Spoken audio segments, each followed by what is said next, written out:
Good evening. I call to order the regular meeting of the Lakewood City Council of April 25th, 2016 to order. Will the clerk please call the roll? Hall. Here. Wickman. Vincent. Roybal. Here. Harrison. Here. Johnson. Here. Shakti. Here. Abel. Coop. Here. Franks. Gutwein. Here. You have a quorum. Thank you. And I would like to welcome the audience tonight. We have a full house, which is fantastic to see.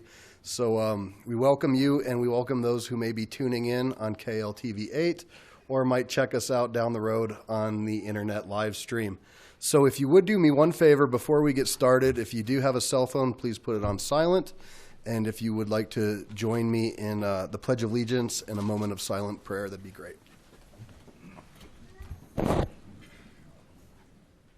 pledge allegiance to the flag of the United States of America and to the republic for which it stands, one nation, under God, indivisible, with liberty and justice for all.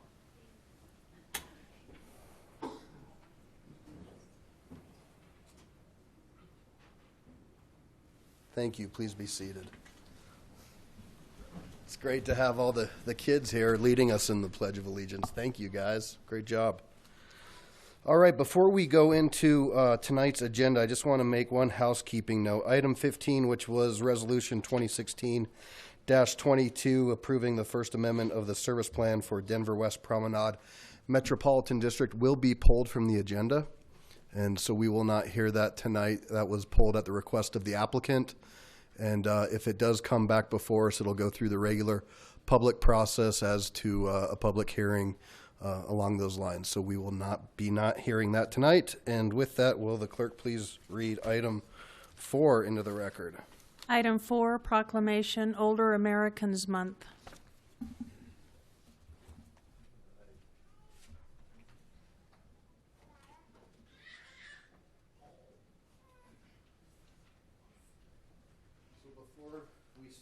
Mayor Pro Tem Johnson is going to read this. I'm going to ask Community Resource Manager Don Sluter, who heads up our Transportation Division, to come on down. Hi, good evening.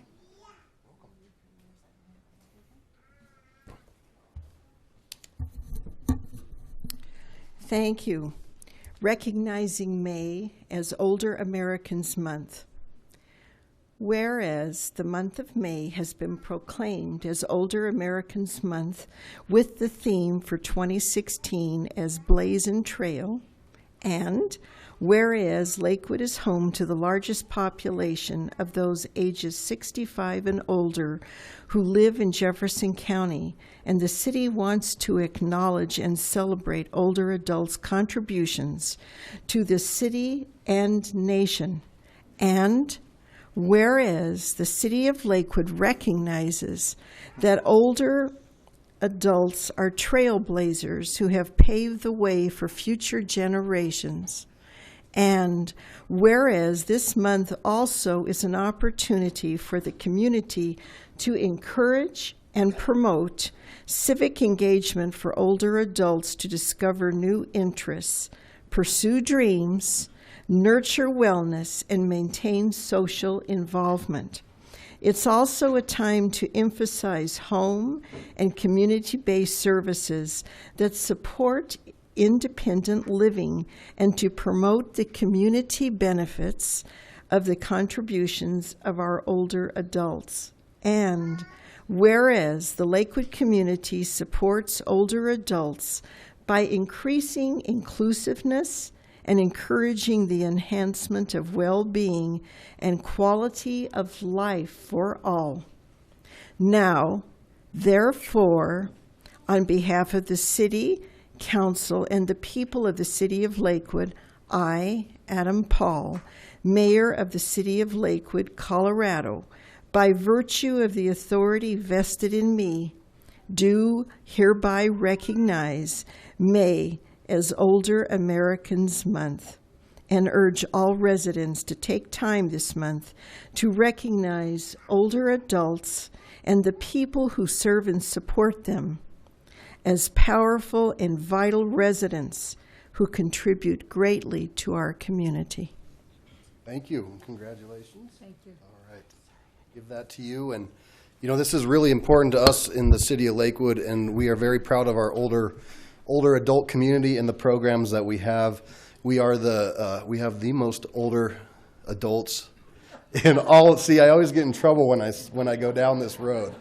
But we are home to the largest population of older adults in Jefferson County. And Jefferson County is also home to the largest population in the metro area as well.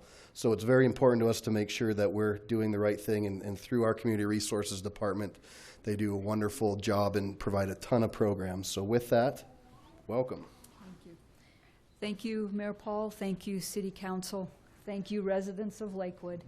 And on behalf of all of my staff at the Clemens Community Center, we all thank you for your support and the ability to provide the programming that we do for the older adult community.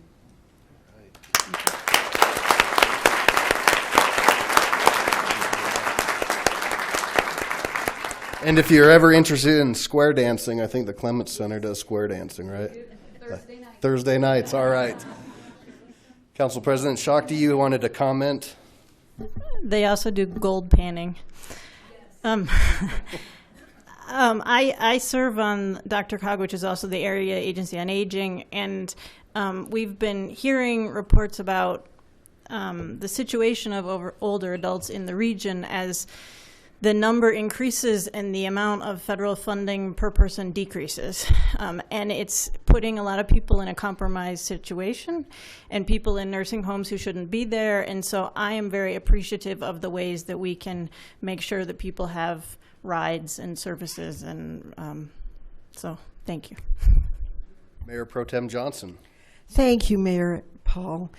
I would just like to encourage everybody to please reach out to your parents and to those who are elderly, seek their wisdom, their knowledge. Although Councillor Shakti spoke about the increasing population, the population of those who served in World War II is dramatically decreasing. We need to learn from these folks. They survived in the Depression, and they survived World War II. We can learn from them. Please reach out. All right. Thank you again. Item number 5. Item number 5, proclamation Day Without Hate. All right. And Council President Shakti will read this. And if I could have Sharon and Jack come down, and I think you have an entourage with you. If you all want to come down, please join us. A lot of Green Mountain Rams here, I think. Bear Creek, all right. Am I missing anybody? All right. Well, welcome. Bam. Recognizing Day Without Hate is April 29, 2016. Whereas in May 2017, a small committee of Stanley Lake High School students and teachers formed the first Day Without Hate. Their goal was to draw attention to and promote nonviolence, respect, and unity within our schools. And whereas today tens of thousands of students and community members across Jefferson County, the state of Colorado, and the nation participate in Day Without Hate as a celebration of unity, a rejection of fear, and a commitment to work towards nonviolent solutions in any conflict in our schools. And whereas we as a community are responsible for cultivating an atmosphere of tolerance among our diverse populations, and the Day Without Hate website is full of resources to accomplish this, and whereas by publicly acknowledging and celebrating Day Without Hate, the City of Lakewood takes a stand with our schools to reject fear and violence and to work towards embracing our differences and promoting an inclusive, safe, and harmonious environment for all of our residents. Now, therefore, on behalf of the City Council and the people of the City of Lakewood, I, Adam Paul, Mayor of the City of Lakewood, Colorado, by virtue of the authority vested in me, do hereby recognize Day Without Hate as April 29th, 2016. Thank you. Thank you all for coming out tonight.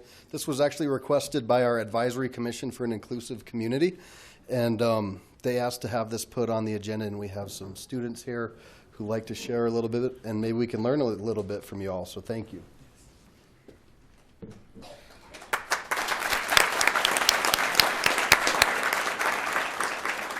Thank you, Mayor Paul, and to all the City Council members. Day Without Hate is very important to not only us, but our school community.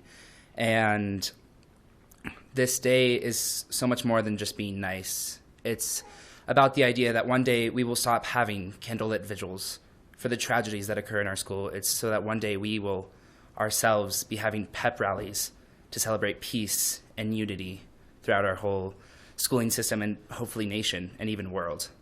And your support in this is just overwhelming.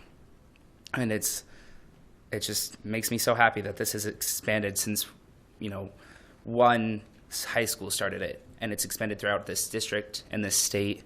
And we even have nationwide some schools celebrating Day Without Hate because they heard what happened in Colorado and they heard about the wonderful things that were occurring here. So just thank you so much, and this means so much to us. Thank you. Thank you. Would you like to?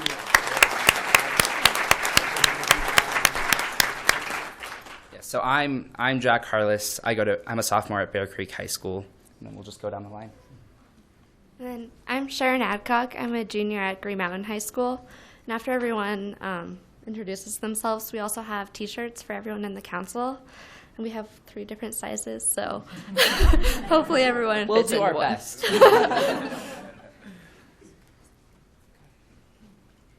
I'm Alicia. I'm a sophomore at Green Mountain High School.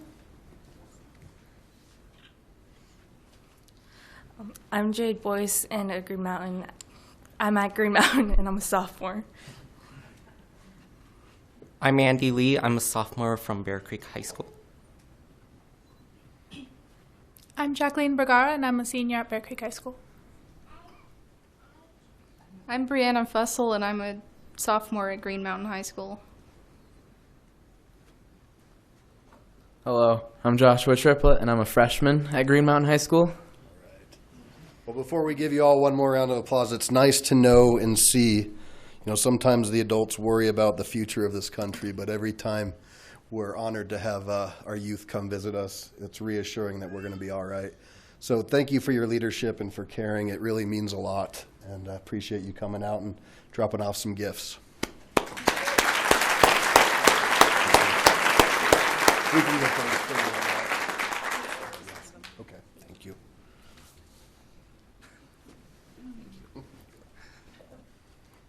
Shirts.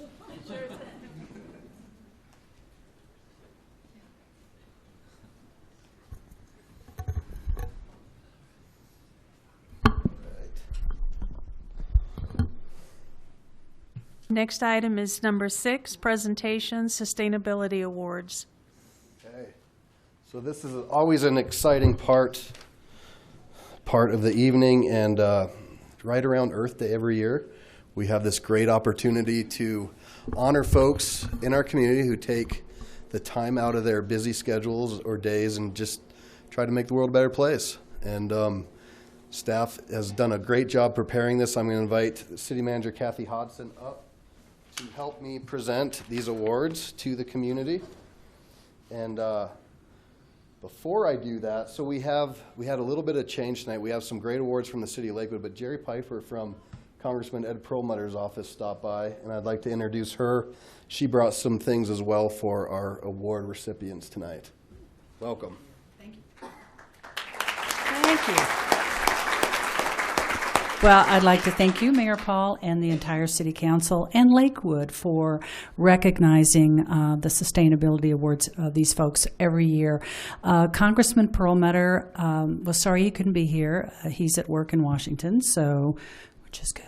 And in any event, I'm here on his behalf to, he compiled some special congressional recognitions for each of the folks that are your award winners this evening. So thank you very much. Thank you.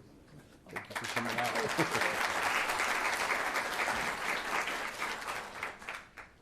And I would just mention that this is our 9th year of doing this. Come on down. Here we go. Wow. Good evening. Welcome, and thank you all for being here tonight for the presentation of the 2016 City of Lakewood Sustainability Awards. We're in our 9th year. The City of Lakewood established the Sustainability Awards program in 2008 to recognize members of the Lakewood community who are leading the way to a more sustainable future.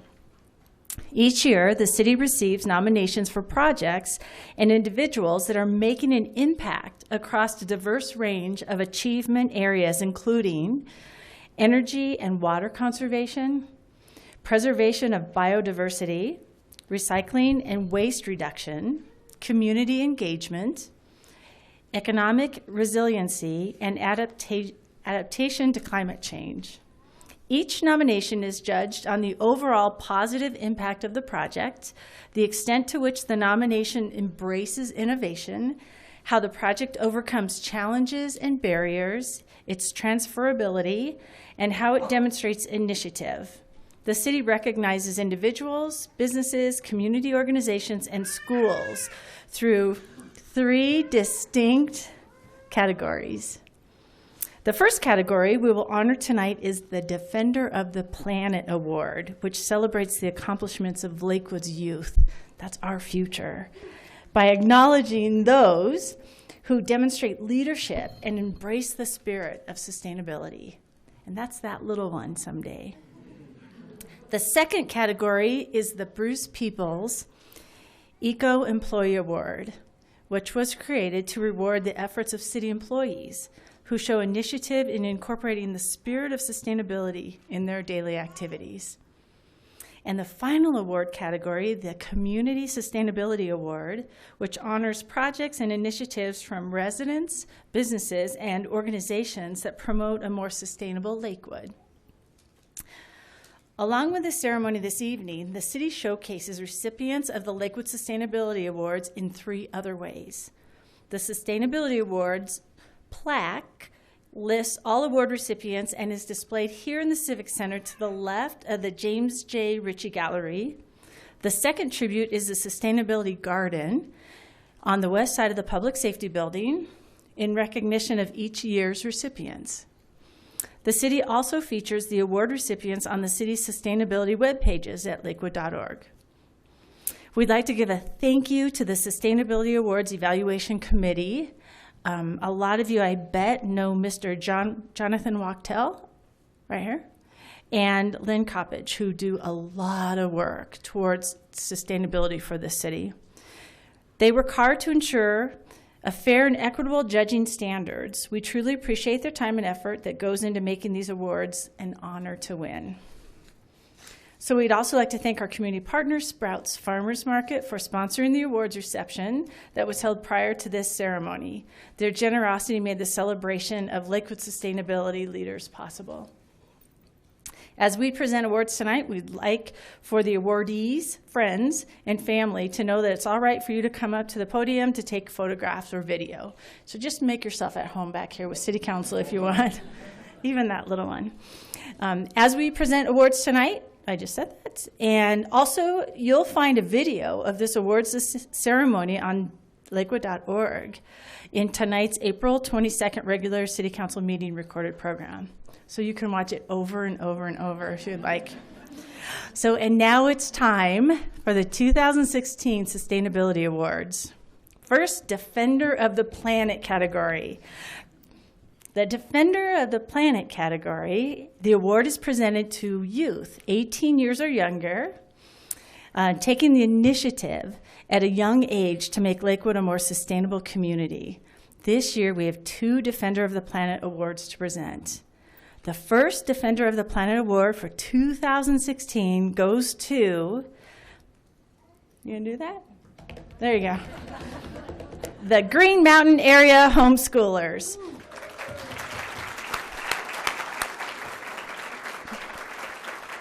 For their efforts to promote habitat awareness and improve our local environment through restoration projects. Hi. Recognizing the importance of protecting biodiversity and the value of healthy native wildlife, the Green Mountain Area Homeschoolers use their service learning project to improve local habitat by pulled invasive weeds They planted thousands of wildflower seeds, building nest boxes, and spreading awareness through an educational display at the Belmar Library. The students demonstrated their leadership abilities by coordinating with local officials and other community agencies, including the Jane Goodall Institute, to complete their project. The leadership and hard work of the Green Mountain area homeschoolers have provided us with an example of how we should strive to protect and improve our natural environment. Congratulations, guys.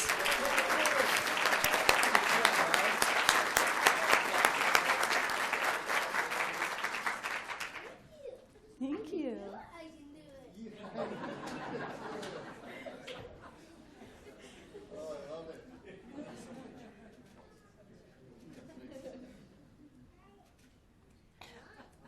Congratulations.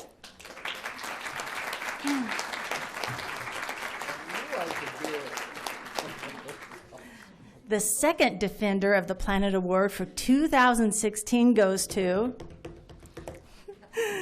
student leaders at South Lakewood Elementary School.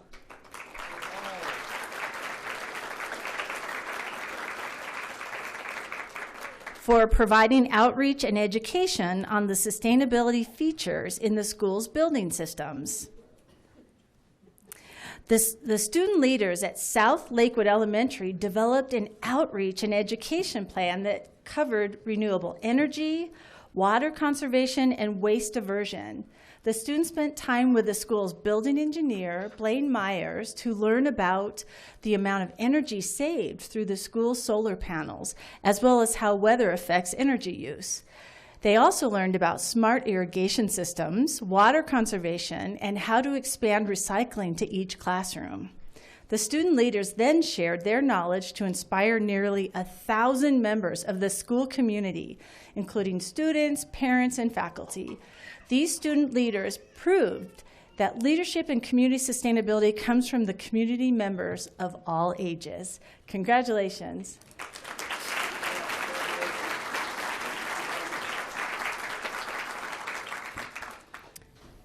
The City of Lakewood is proud to recognize these young leaders as Lakewood's 2016 Defenders of the Planet. We're so proud of you guys. Thank you for your work. Nice job.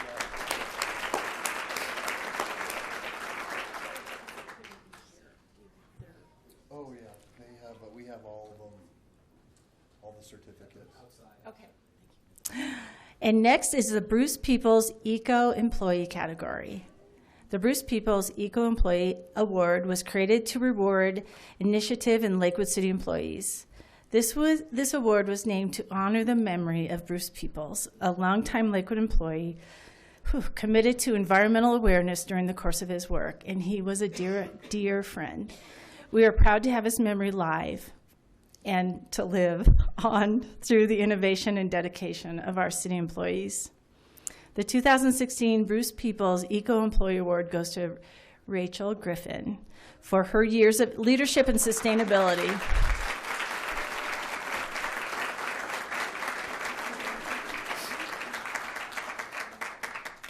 In 2008, Rachel Griffin became one of the founding members of the Employee Committee for Sustainable Lakewood.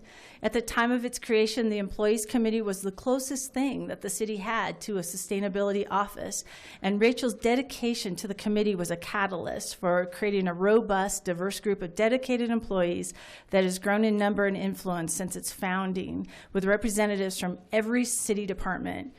Rachel was also influential in creating the Sustainability Awards that we're doing tonight as a way to recognize innovations and advancements by the local business community, and her understanding of the critical connection between sustainability and economic development helped frame the community's vision for a sustainable economy in Lakewood's first sustainability plan.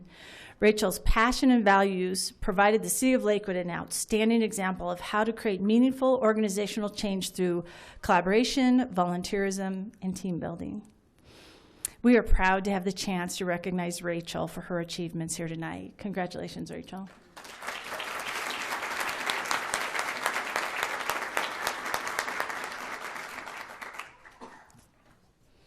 Community Sustainability category. The Community Sustainability Award is intended to recognize projects and initiatives in Lakewood that lead the way to a more sustainable future. This year, we have 5 projects that will receive a Community Sustainability Award. The first Community Sustainability Award goes to Sustainable Southern Gables for their leaf composting project.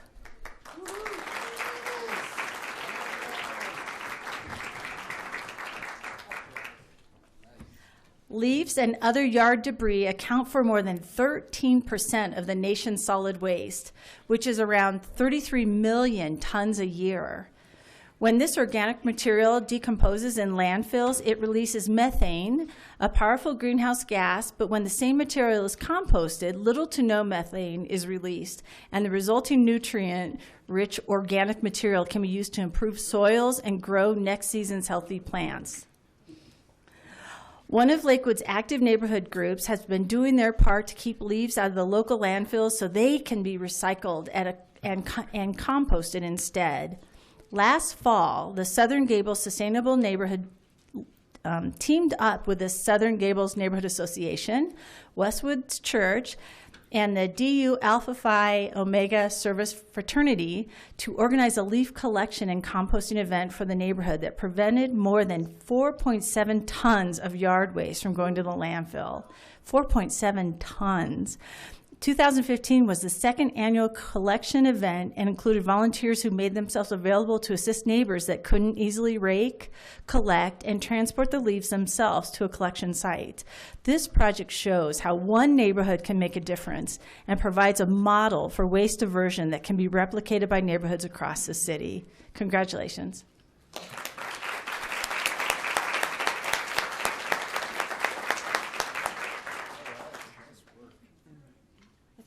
Pretty little girl. Nice job, Missy. Our next two Community Sustainability Awards are being presented to organizations that are helping Lakewood increase local food production and foster a self-reliant local economy. First, I'd like to invite the folks from Micro Farms Colorado to come forward.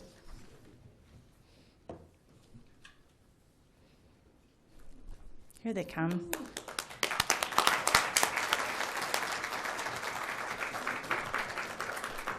Current estimates indicate that on average, produce travels over 1,500 miles from farm to table.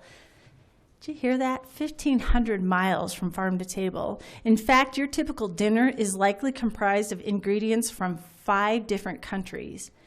This transportation process decreases nutritional value, contributes to air pollution and resource consumption, and can be subject to disruptions from droughts, shortages, and price swings. In response to these impacts, communities across Colorado and the country have seen a growth in local food production systems that are providing healthy, fresh foods while supporting local economies. Micro Farms Colorado is facilitating this shift right here in Lakewood.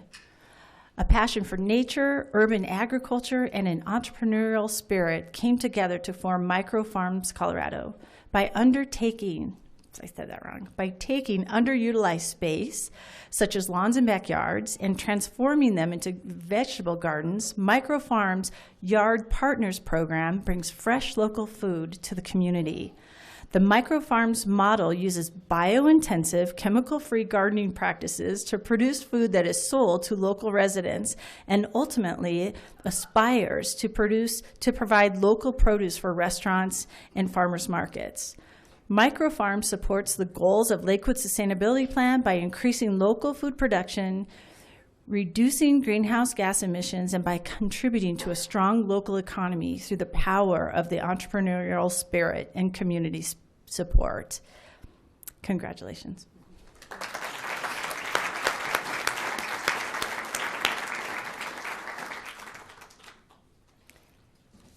I hope I don't have to say entrepreneurial anymore.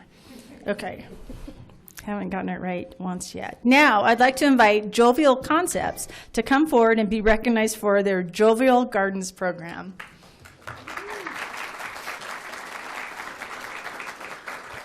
Jovial Concepts Jovial Gardens program is also contributing to the local food production movement with a specific focus on providing healthy food to underserved populations. The Jovial Gardens has brought together 14 Lakewood homeowners and more than 200 Lakewood volunteers to address hunger, health, and education. The volunteers transform their neighbors' yards into productive, organic gardens to feed themselves and others in need while using the gardens as classrooms. Participants in the program learn principles of sustainable agriculture, environmental awareness, nutrition, and food systems. In 2015, more than 2,500 pounds of food produced through this program were donated to Lakewood food banks. Jovial Gardens is a living example of how we can become more sustainable by serving and growing together. Congratulations.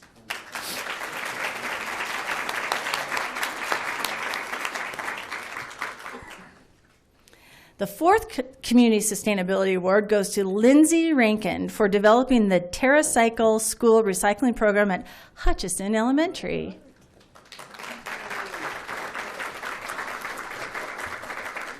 Another really cool story. When Lindsay Rankin, a mother of two at Hutchison Elementary School and an avid recycler, discovered there was a program that would collect and repurpose hard-to-recycle items like pens, ink cartridges, and wrappers, and that the program would in return make donations to the school on a per-item basis, she launched the TerraCycle School Recycling Program. Lindsay started small, collecting writing utensils and Elmer's glue with support from the school's third grade teachers. Since then, Lindsay and the school have worked to expand collections by placing a variety of collection bins in the facility and by educating students and teachers. Lindsay's personal initiative has kept more than 50 pounds of writing utensils, 2,500 ink and toner cartridges, and more than 544 baby food pouches out of the landfill. The program has inspired our future leaders and led Lindsay to form an environmental club with third graders at the school, in which the students garden at the school and continue to grow and steward the recycling program. How cool. Congratulations.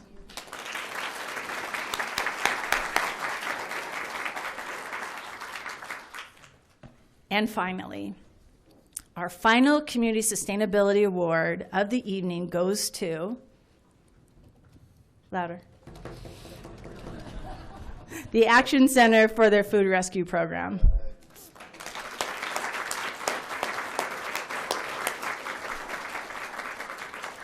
Did you know that the Environmental Protection Agency estimates that more than 70 billion pounds of food is wasted each year in the United States?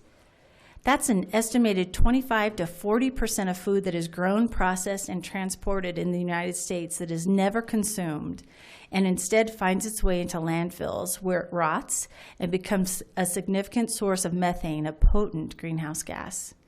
At the same time, nearly 15% of American households report uncertainty in their ability to acquire enough food to meet the needs of their households. Well, right here in Lakewood, the Action Center is working to address both of these problems through one amazing program. In 2015, the Action Center's food rescue program rescued more than 1 million pounds of food and provided it to the local community through the organization's Self-Select Grocery.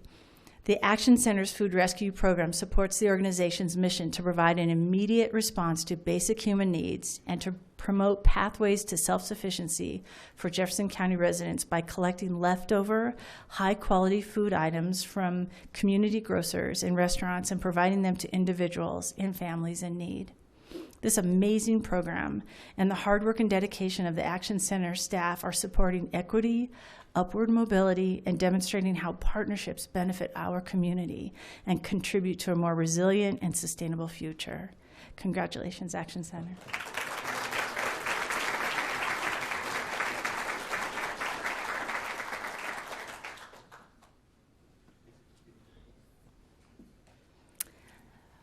What an impressive list of award winners. Congratulations to all of you. Your work is so impressive. Thank you for making Lakewood a more sustainable place to live, work, and play. One more round for sure.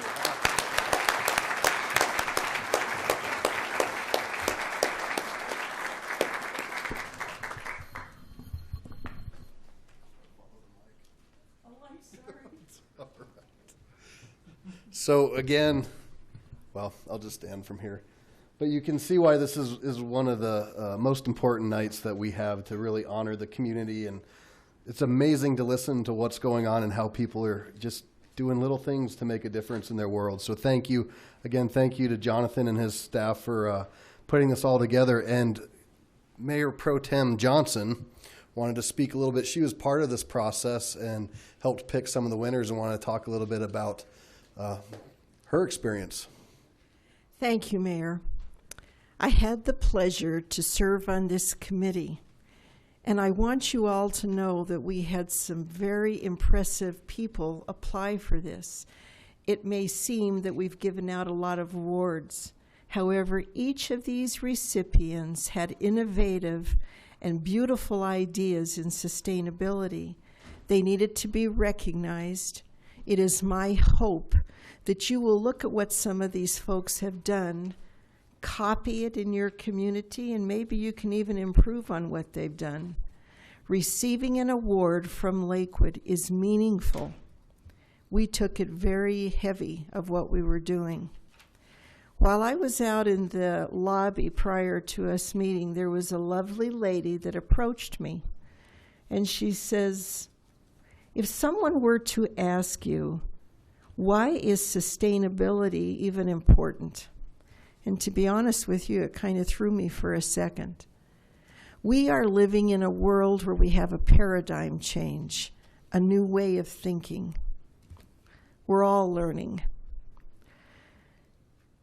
Sustainability is important because none of us are going through this life alone and as individuals. We have a responsibility and an obligation one to another. And basically, the way that we live and do things is our legacy to our children and to the world that we're going to leave. These awards help to represent what that means. Thank you for what you're doing in our community to the recipients. Thank you for coming and watching these people. I hope that we can all learn from what they're doing. Thank you, Mayor Paul. Thank you, Mayor Pro Tem Johnson. Councilor Gutwein. Thank you. I just wanted to take this opportunity to thank everyone so much for being here. It's so exciting to be at a meeting with all different generations, and we don't often have that.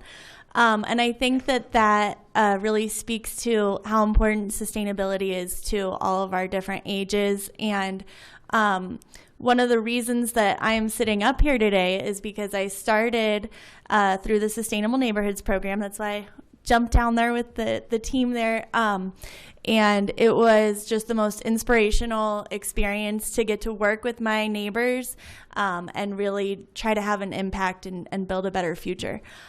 So really life-changing for me. Christy and Robert are the only ones here left, but please pass along the message. And thank you. And thanks to everyone for all the work you're doing. It's a real inspiration. Thanks. Fantastic. All right, clap it up. Hey. Mayor Pro Tem Johnson. Oops, I forgot something. If you'd like to learn more about the Sustainability Awards, please visit our website, www.lakewood.org, Sustainability Awards, and you can learn about it too. Thanks. All right. Well said, and just well done event tonight. Thank you. We are going to move on to our regular meeting. You are more than welcome to stay and enjoy the evening with us. But if you were here for the Sustainability Awards and you want to leave, feel free, and we'll wait a couple. We do have a full agenda, lots of stuff.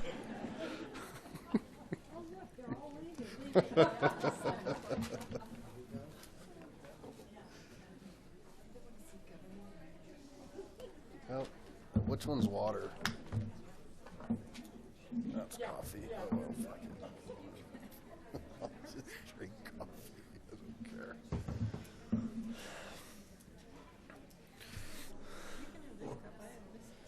Oh, thank you.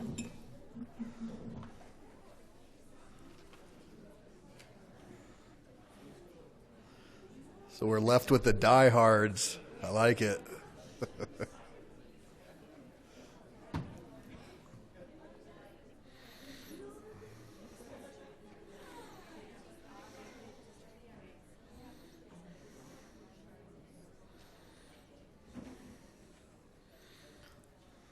Okay, so we shall move on to public comment.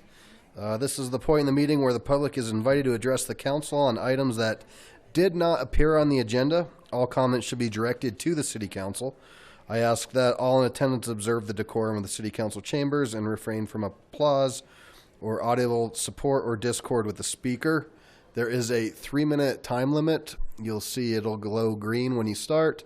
Yellow will give you about 30 seconds. Red, you'll be done, and I'll politely try to move you on your way when it does turn red. And we have a couple folks who have signed up on the list. Linda Chisholm. Good evening. Welcome.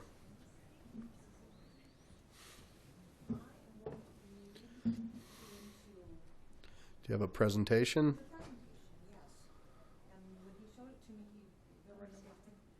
Okay.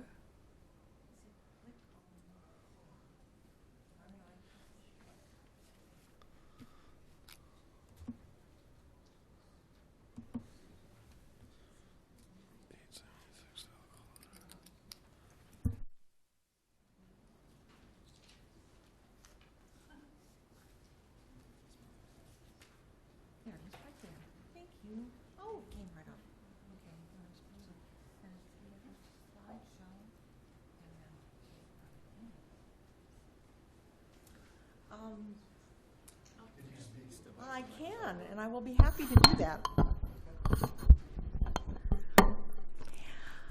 Very recently, I have noticed that all kinds of people are talking about walls. You may have heard about one of the presidential contenders say that he wants to build one on the border. Even our pastor decided to give a sermon series on Nehemiah, who's a guy who's trying to build a wall. And I think one of the reasons all of these comments are kind of hitting me kind of oddly is because my husband and I are trying to build a wall, and we can't. So let me explain. 3 years ago, we bought a piece of property that had several buildings on it. This property, located at 1595 Carr Street, as you can see, had been a lumber yard in its previous lifetime. One of the buildings had been a storage building for, you guessed it, lumber. So it is long and it is narrow. And years ago, someone enclosed that building with 3-sided cinder blocks in the back and then wood on the front. When we bought it, we knew we were going to have to do something with it because not only is it an eyesore, as you can see, it's a fire hazard. Well, as it happened, 2 insurance companies agreed with us and they canceled our insurance. And they gave us a long list of not only the wall that had to come down, the wood one, but a whole bunch of other things that were on the property that really needed a whole bunch of work. And they gave us this whole list and said, when you get done with this, give us a call. So for the last 3 years, that was what we've been doing. We've been working on all of those projects, trying to get through with them so eventually we could end up with insurance again.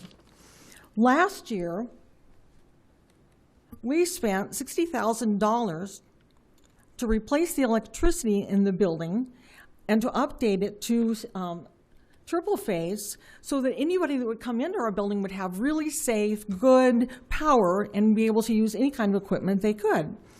We were ecstatic about beginning to construct the wall. Insurance was in sight, but no, we were stopped by the city. We were told we could not enclose the equipment that we had just purchased. We could not build as we had been told. And why? Because our building is located on North Drygault floor plane. We added 2 feet to the wall to make the space usable. We were told we had to stop permanently. Well, not exactly permanently. We met with both of the engineers who were in charge of the drainage project, and we were told that because of our location in the far west end of that project, we can finish the wall as we planned when all of the drainage improvements are completed in approximately 10 to 15 years. That's not a typo. To summarize our dilemma, we need insurance. Not 15 years from now, we need it now. We can't obtain it till we finish the wall and enclose the building, But we can't build the building because it's located on North Dry Gulch flood.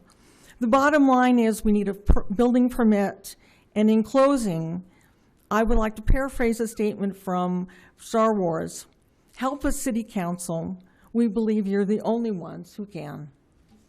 Thank you. Thank you for coming. Next on the list, I have Laura Chapin. Good evening, welcome. I didn't bring a presentation. It's just me. My name's Laura Chapin. I live here in Lakewood. I am working with a campaign called Your Choice Colorado. We're an organization that supports the ballot measures that'll be on the ballot this fall that will eliminate 3.2 beer and allow the sale of full-strength beer and wine in grocery stores. So I just wanted to make a few points. If anyone has any questions, I'm more than happy to answer them. The other thing I want to emphasize about this ballot measure that's important for the City Council to understand, this retains local control.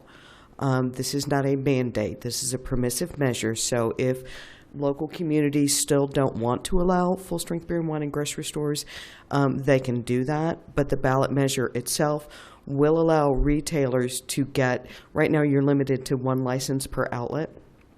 This will allow retailers that I believe the percentage is 20% or more of their sales from food to also be allowed to sell full-strength beer and wine. I want to emphasize that's only beer and wine. It's not hard liquor. Right now, Colorado is one of the only states that still has 3.2 beer. It's a relic of Prohibition. It's been around for about 70 years. We're one of only 8 states that doesn't allow full-strength beer and wine sales in grocery stores. And in fact, beer that is made here in Colorado, made by local brewers, can be sold in grocery stores in other states. It actually can't be sold in grocery stores here in Colorado. So what Your Choice Colorado supports is a ballot measure to allow voters to decide whether or not they want to change that. One of the things we're looking at is the potential for economic expansion, the potential for grocery stores to be able to sell more beer and wine, to be able to therefore hire more employees, to expand into more rural areas.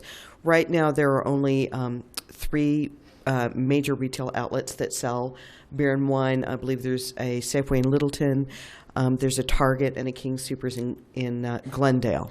One of the things I think that's important to note is there are 79 local liquor stores within a 2-mile radius of the grocery stores that sell beer and wine. It's actually not hurt local business at all.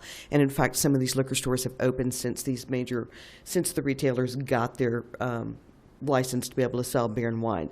So what this ballot measure will do, it'll lift the ban on 3.2 beer. It'll allow grocery stores to sell full-strength beer and wine. The other thing, the safety regulations will remain in place. Grocery stores already, since they sell 3.2 beer, already have all kinds of safety checks, ID checks, everything else, requirements to prevent underage drinking. So all of those will remain in place.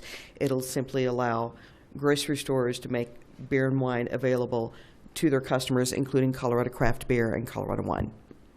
All right. Thank you very much. Thanks for coming out.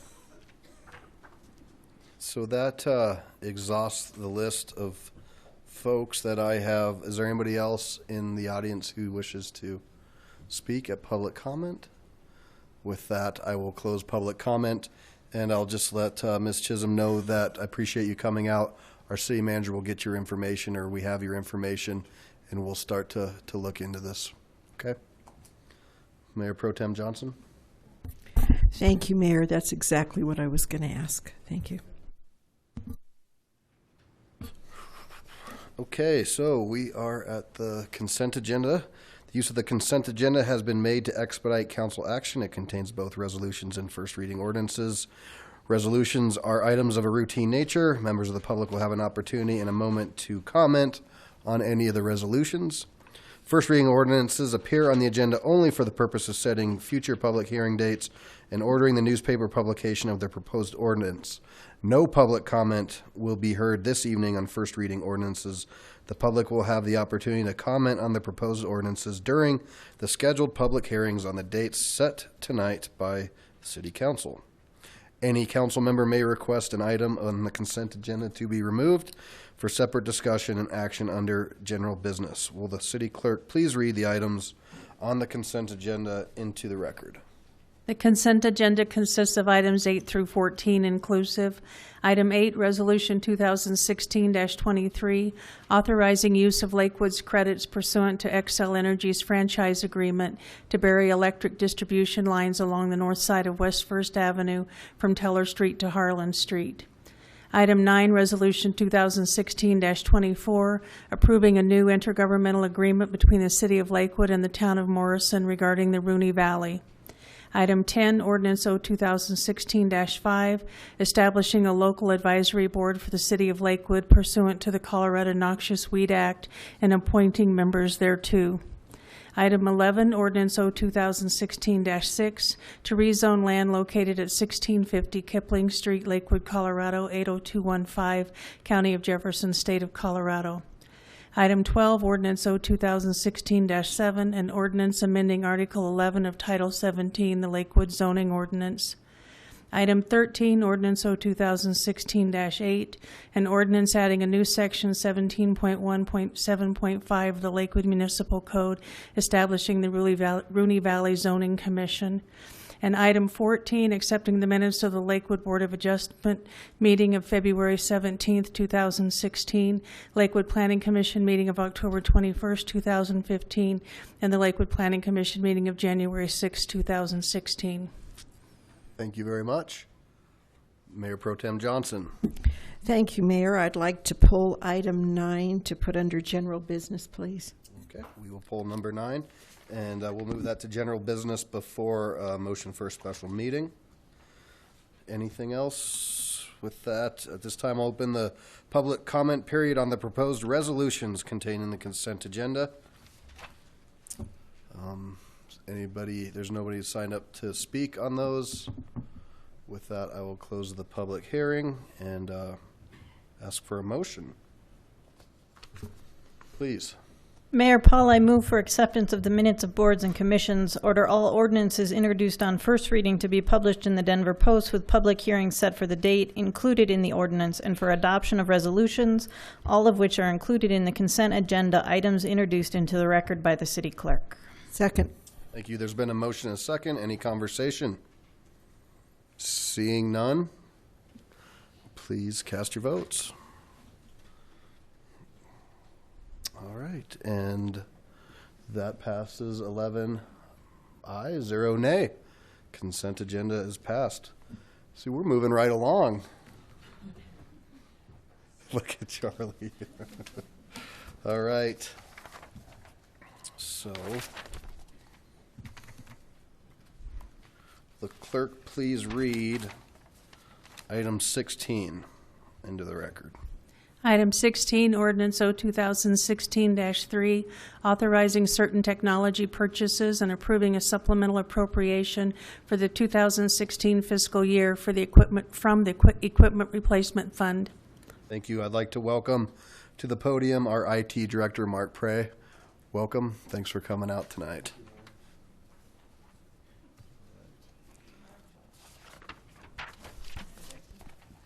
You're the IT guy. Lots of help. All right. Yeah, I know how that goes. In August of 2015, at the 2016 budget session, we described... Go to the mic, is that cool? In August 2015, at the 2016 budget session, we described a process called IT governance, which would help us improve transparency, establish timely decision-making, ensure alignment with the city's operational goals. Because that process was new, we didn't put forth any 2016 IT projects for consideration at that time. We have since implemented IT governance, and tonight we have 5 projects ready for approval. It's important to understand that the funds required of these projects were already budgeted. They sit today in the Equipment Replacement Fund. And so I'd like to go through them briefly. First is the replacement of radios in police department vehicles. We need to replace those radios because they're no longer manufactured. They're end of life. They're obsolete. The second project is server data and storage equipment replacement. It's the same issue.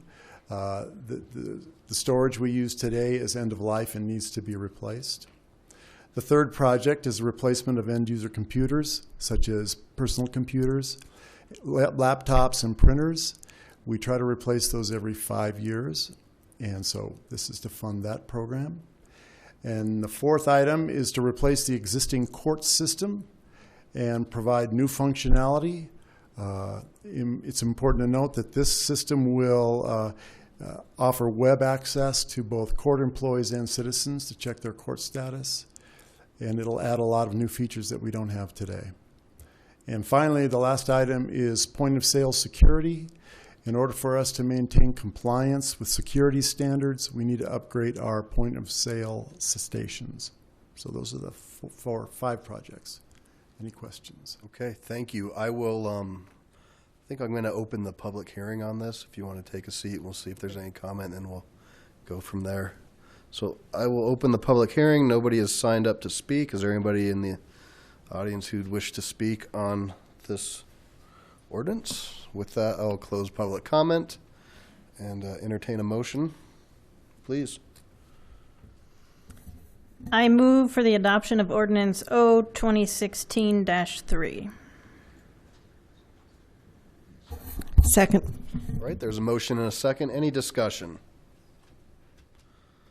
Seeing none, I will ask the council to please cast their votes. Look at that. In a minute. There we go. And that passes 11 ayes, 0 nays. Thank you, Mr. Prey. That was pretty easy, huh? Yeah. Did you rig the machines or something? All right. Will the clerk please read? This one will not be that fast, I promise.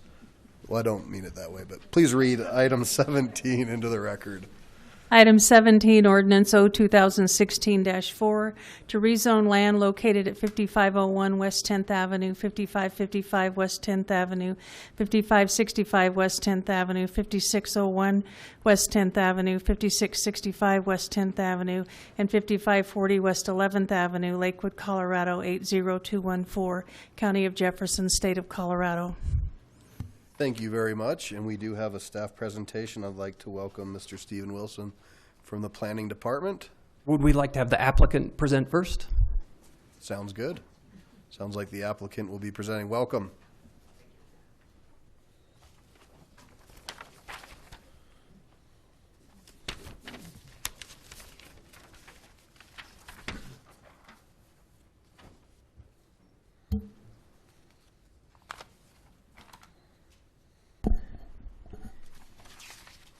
Good evening, and thank you to all of you for having us here this evening. My name is Doug Olenowitz, and I am here to speak about the proposed rezoning of some areas around the Sheridan Light Rail Station.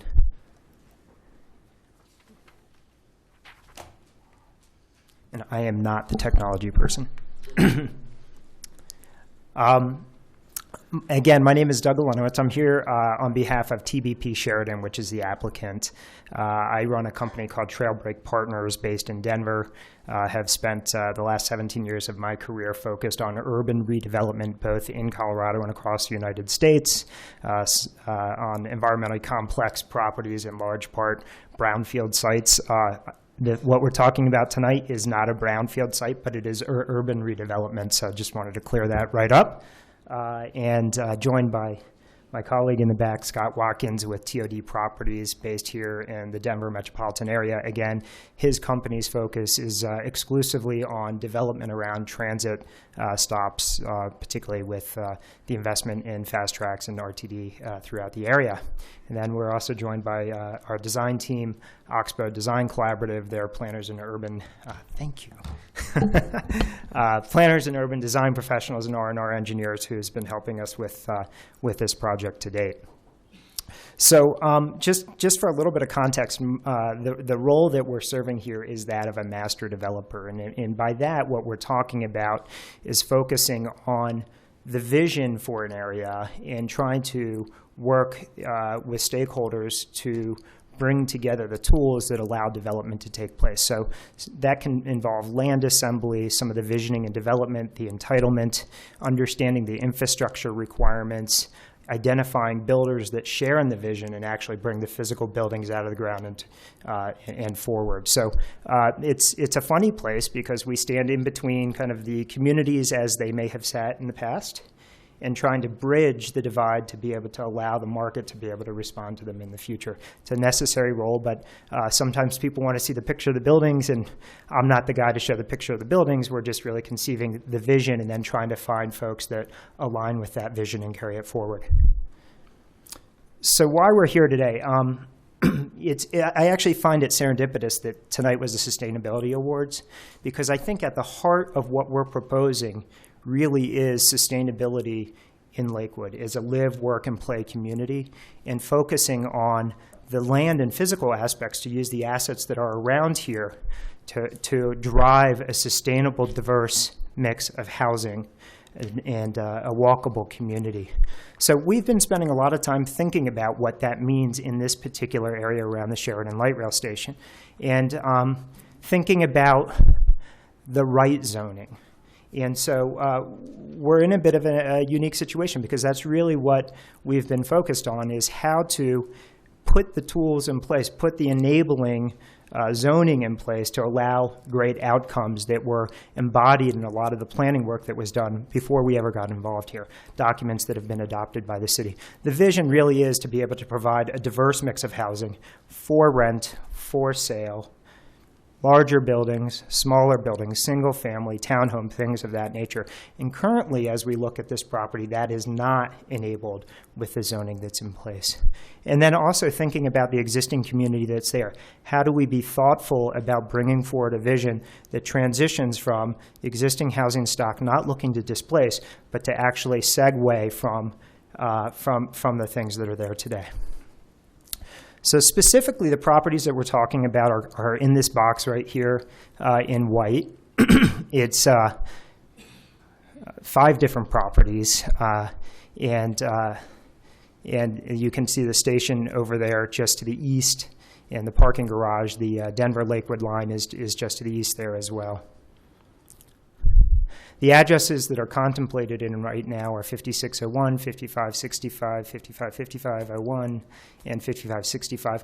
It's 2 types of zoning that are there today. There's a sort of a legacy zoning of R2 that was somewhat of a historical suburban context, and then there's an MRT zoning that was done when some of the early station area planning was done, which is a very, very intense type of zoning, and it's minimum of 40 feet and minimum of 30 units to the acre, so large buildings, and not a lot of transition between the two of those zoning districts as they sit there today. What we've been doing is thinking about this for about a year now, thinking about it even longer, but really engaging in a process for about a year now. So in the last summer, we came in and met with folks in the city, met with the planning department, and tried to make sure that what we were picking up in terms of the vision and intent of this area was generally aligned with what had been, or at least as we read in some of the documents before us. We went through a pre-planning application last summer. Last fall, we met with, specifically as part of the process, with the neighborhood group, and a well-attended meeting, a lot of good questions. I think it was on the tail end of that, there was a lot of support and excitement around what we were proposing. We put a formal application in January of this year regarding that rezoning. We've been through the review and staff review and commentary. We were in Planning Commission last month, and had a very good meeting there, a lot of good questions. Yet again, a lot of folks came up to support it and cleared that, and so we're here this evening to present to you and to be available to answer any questions.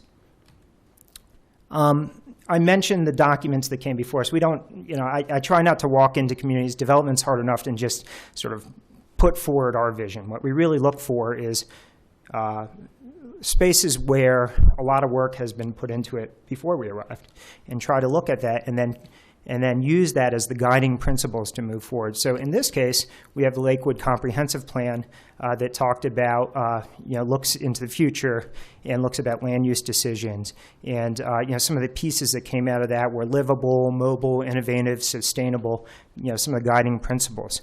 When you carry that forward and come down from a macro level at the comp plan document, you look at these station area plans, and there's some very specific work that was done around the Sheridan Light Rail Station and the Lamar Station area.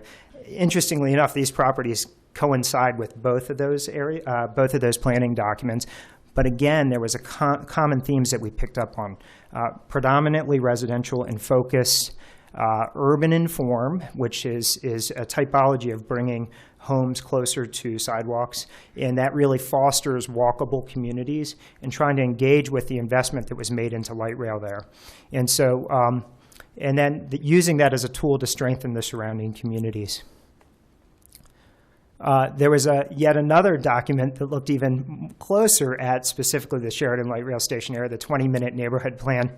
Again, it identified these specific properties as neighborhood infill opportunities, walking, bicycling, transit-oriented development, redevelopment opportunities, connectivity and mobility, trying to make sure that there's a diverse mix of housing options, both at price points, for sale, for rent, fostering housing opportunities for job creation over time and for folks to be able to live and be able to get around, and healthy living.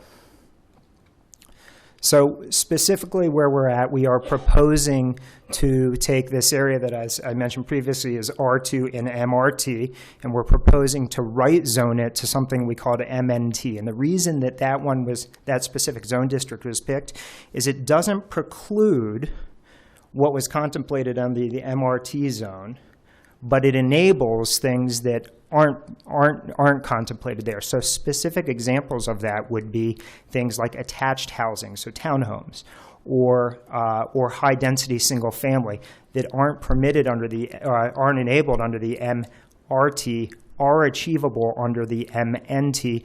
MNT also still allows for apartments or things like that. So we found it to be a sort of a district that addressed that outcome of diverse housing options. Why rezone? We really think that this creates the outcomes that were contemplated in all of those documents and the community engaged effort that preceded us. We went and tested those assumptions with this community. We heard from this community that the type of housing and the mix of housing that we're proposing to be enabled here is consistent with what that neighborhood in large part desires. And so we really do see this as the way to create a walkable residential district, the way to allow for a diverse mix of housing, the way to be thoughtful to the existing homes and residences that are there, and to be able to transition into denser residential typologies as you get closer to the station. And then there's some ancillary benefits we talked about in terms of housing and opportunities and growth for the 40 West Arts District and the West Colfax Action Plan. This is another illustration of sort of the conceptual land use plan. You'll see the MRT zoning, off to the east, that higher density, which is right adjacent to the station, transitioning down to the MNT, and then actually on the west end, it's bookended by a multifamily zone district.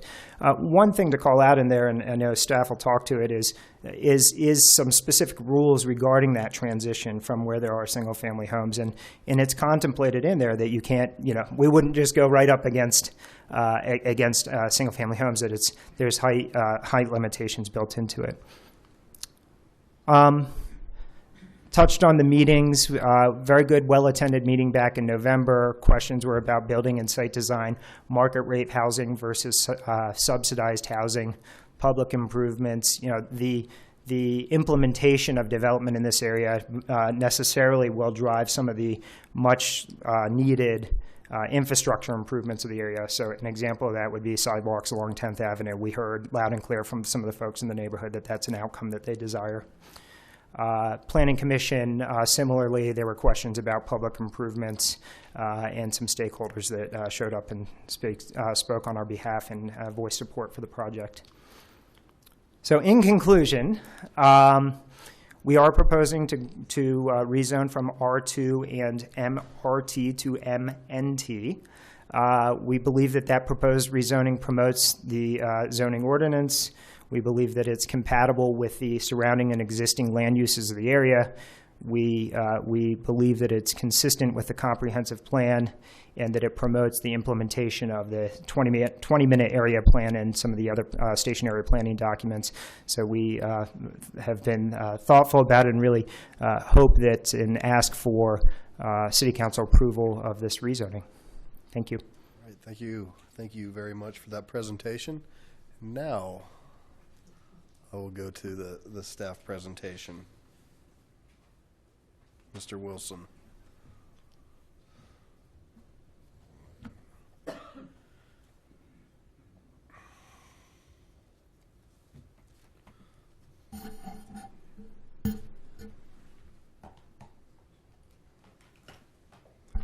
Good evening, Mayor Paul and Lakewood City Council. My name is Stephen Wilson, and I'm a planner with the city. I'm here this evening to present the staff report for the Trailbreak Partners TBP Sheridan LLC rezoning. As Mr. Lenowitz mentioned, the proposed rezoning is from small lot residential and mixed-use residential transit to mixed-use neighborhood transit. So the key part is the N in the middle of the designation there. Rezoning proposals follow a required process in the zoning ordinance where there is a pre-planning application, a neighborhood meeting, a formal application, a planning commission hearing where there was a recommendation for approval 6-0, and then tonight's city council hearing. And then if approved, the applicant may proceed with the site plan, plat, and building permits. The subject properties are located in the area within the yellow line on the slide, and it's between 10th and 11th Avenue, close to the Sheridan Station that's outlined in blue. And then I'd also like to point out that the boundary between the City of Lakewood and the City of Denver is represented with the red dashed line. The properties, it's a combination of properties of 5 different properties. And these together come to the proposal. The zoning, as Mr. Lenowitz mentioned, is split between R2 zoning on the left-hand side there that's represented in the orangish color, and then the MRT, mixed-use residential transit zoning that's represented in the light blue. The zoning to the north is R2 and MRT. The zoning to the east there is the mixed-use residential transit. To the south, it's a combination of mixed-use residential transit and R16, which is small lot, one family residential. And then to the west, it's a combination of R2, which is 2 lot and a small lot and 2 family residential and residential multifamily. The surrounding uses for the properties, to the north is city-owned land that's primarily encumbered with an easement for electrical facilities. And then to the east are single-family homes and open land. To the south are single-family homes, and then also to the west are single-family homes. The primary long-range planning document for guiding land use decisions is the Lakewood 2025 Moving Forward Together Comprehensive Plan. The plan includes a vision, guiding principles, goals, action steps, and a growth area map. The growth area map shows areas that are intended to accommodate the vast majority of the residential and employment increase anticipated for the city. As depicted on the screen, the subject property is within the growth area. So you can see the yellow outline for the subject properties. The Sheridan Station 20-minute neighborhood implementation strategy is a second key document that provides guidance for land use decisions. The strategy was created by a multi-agency steering committee and input and representation from the committee. There are lots of facets to the document, but the implementation strategy includes an infill opportunities map. And on the exhibit on the screen, the project boundary is shown in red, and the infill opportunities are represented by the gray shading.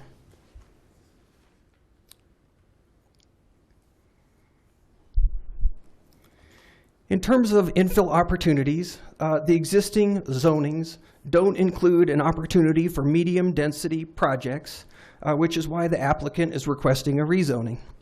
The chart on the screen shows a comparison of uses, and I'd like to point out that single-family residential and attached dwelling units, which is our way of saying townhomes, are permitted uses in the MNT zone district.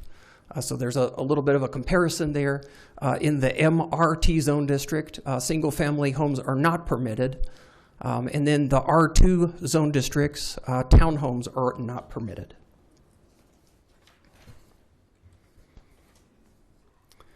This next slide shows a comparison of the dimensional standards. In the R2 zone district, the setbacks are typical for single-family neighborhoods. In the MRT and MNT zone districts, the setbacks are the same.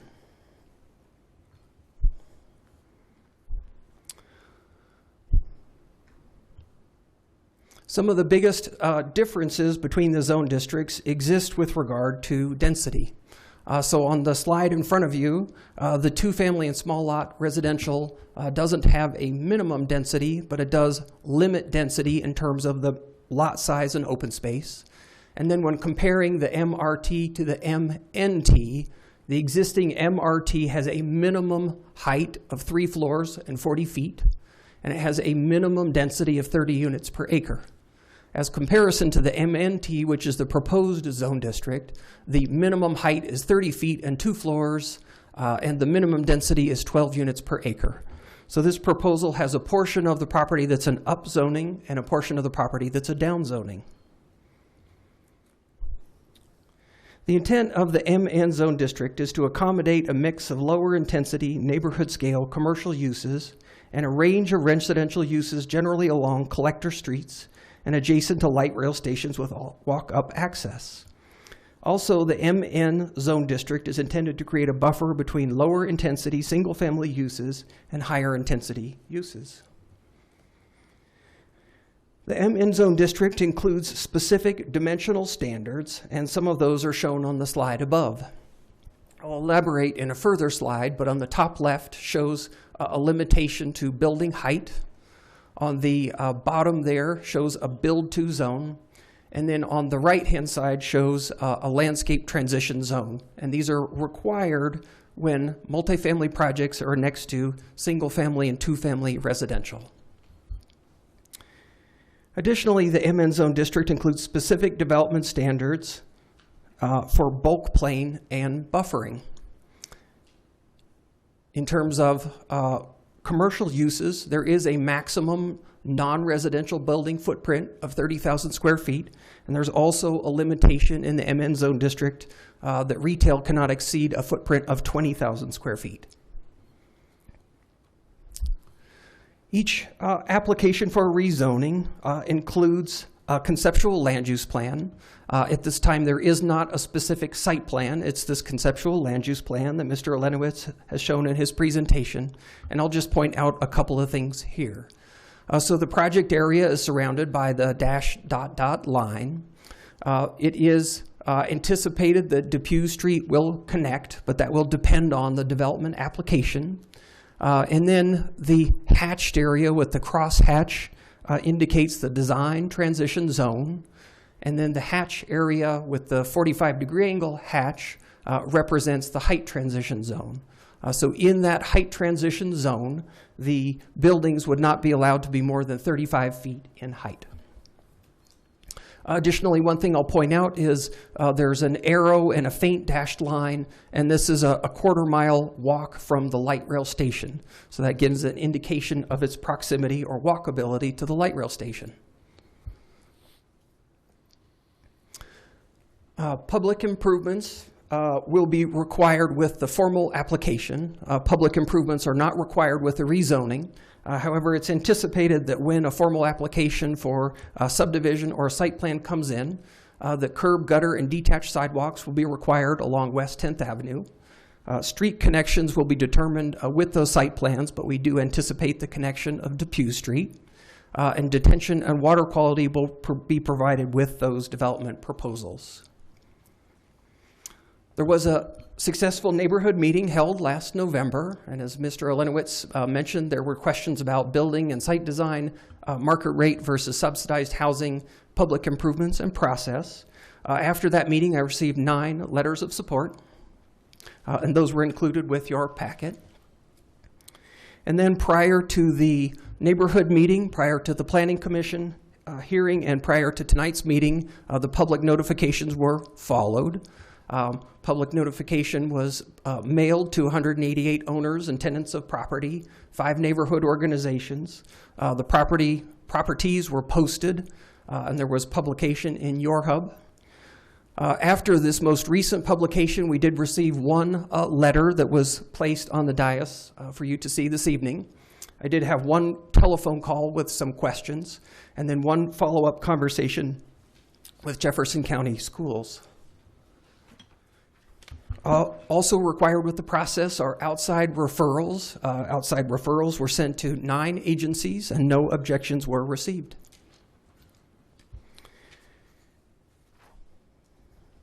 As described in the Lakewood zoning ordinance, there are 3 rezoning review criteria. One of them is conformance with the intent of the zoning ordinance.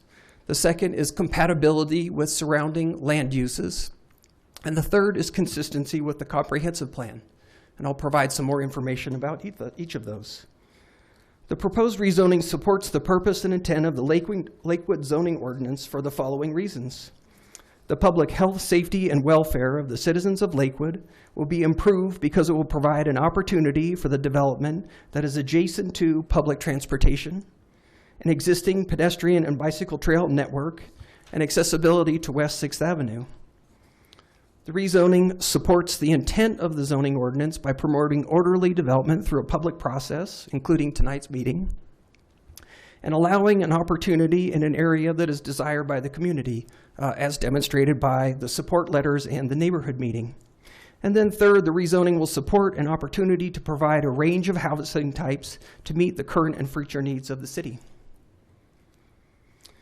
The proposed rezoning is compatible with the existing surrounding land uses because the MNT zone district will provide a lower intensity transition between the residential neighborhood and the higher intensity zone district adjacent to the Sheridan Station. The MNT zone district is a neighborhood serving commercial and residential based zone district that limits the amount of commercial building allowed in new developments, which will also help provide a transition to the neighborhood to the residential neighborhood, and then also to provide neighborhood serving a commercial, if there is any. And then third, the zoning standards, as mentioned above, have specific limitations when adjacent to single family and 2-family residential. Then third, the proposed rezoning promotes the implementation of the comprehensive plan because the subject property is within a growth zone. The proposed rezoning will support the community's guiding principles, goals, and action steps. The proposed rezoning will support the community's vision to be innovative and accommodate the changing economic and employment and housing conditions by enabling an opportunity near the Sheridan Station, near transit, and the subject property is within a neighborhood infill area. Based on the information provided, Mr. Doug Olenowitz, representing the property owners group, is proposing to rezone from 2-family and small lot residential and mixed-use residential transit to mixed-use neighborhood transit, and the notification requirements were satisfied. The request was reviewed by the appropriate agencies, and the rezoning promotes the purpose and intent of the Lakewood zoning ordinance. The proposed rezoning is compatible with the existing surrounding land uses, and the proposed rezoning promotes the implementation of the comprehensive plan. Therefore, and consistent with the Lakewood Planning Commission recommendation for approval, staff recommends that the City Council adopt the findings and fact of order A through I as presented in the staff report and approve rezoning case RZ 16001. Thank you. Thank you, Mr. Wilson. All right, before we go into public comment, I think I have some legal stuff I need to read real quick on my script, so I'll get caught up on that. All persons present should be advised that the City Council has received and reviewed the written findings and recommendations of the Planning Commission in this matter. We have also received a notice that the entire record is available for review by members of the City Council. The City Council must only consider the record before the Planning Commission, the written findings and recommendations of the Planning Commission, and previously filed written objections to those findings and recommendations and the comments relating to them made during this hearing. Any person who wishes to speak will be limited to the same 3-minute rule, and we have some folks who have signed up, so I will now open the public hearing, and it looks like we have a contingency from Two Creeks. Miss Kathy Hosfjord, come on down.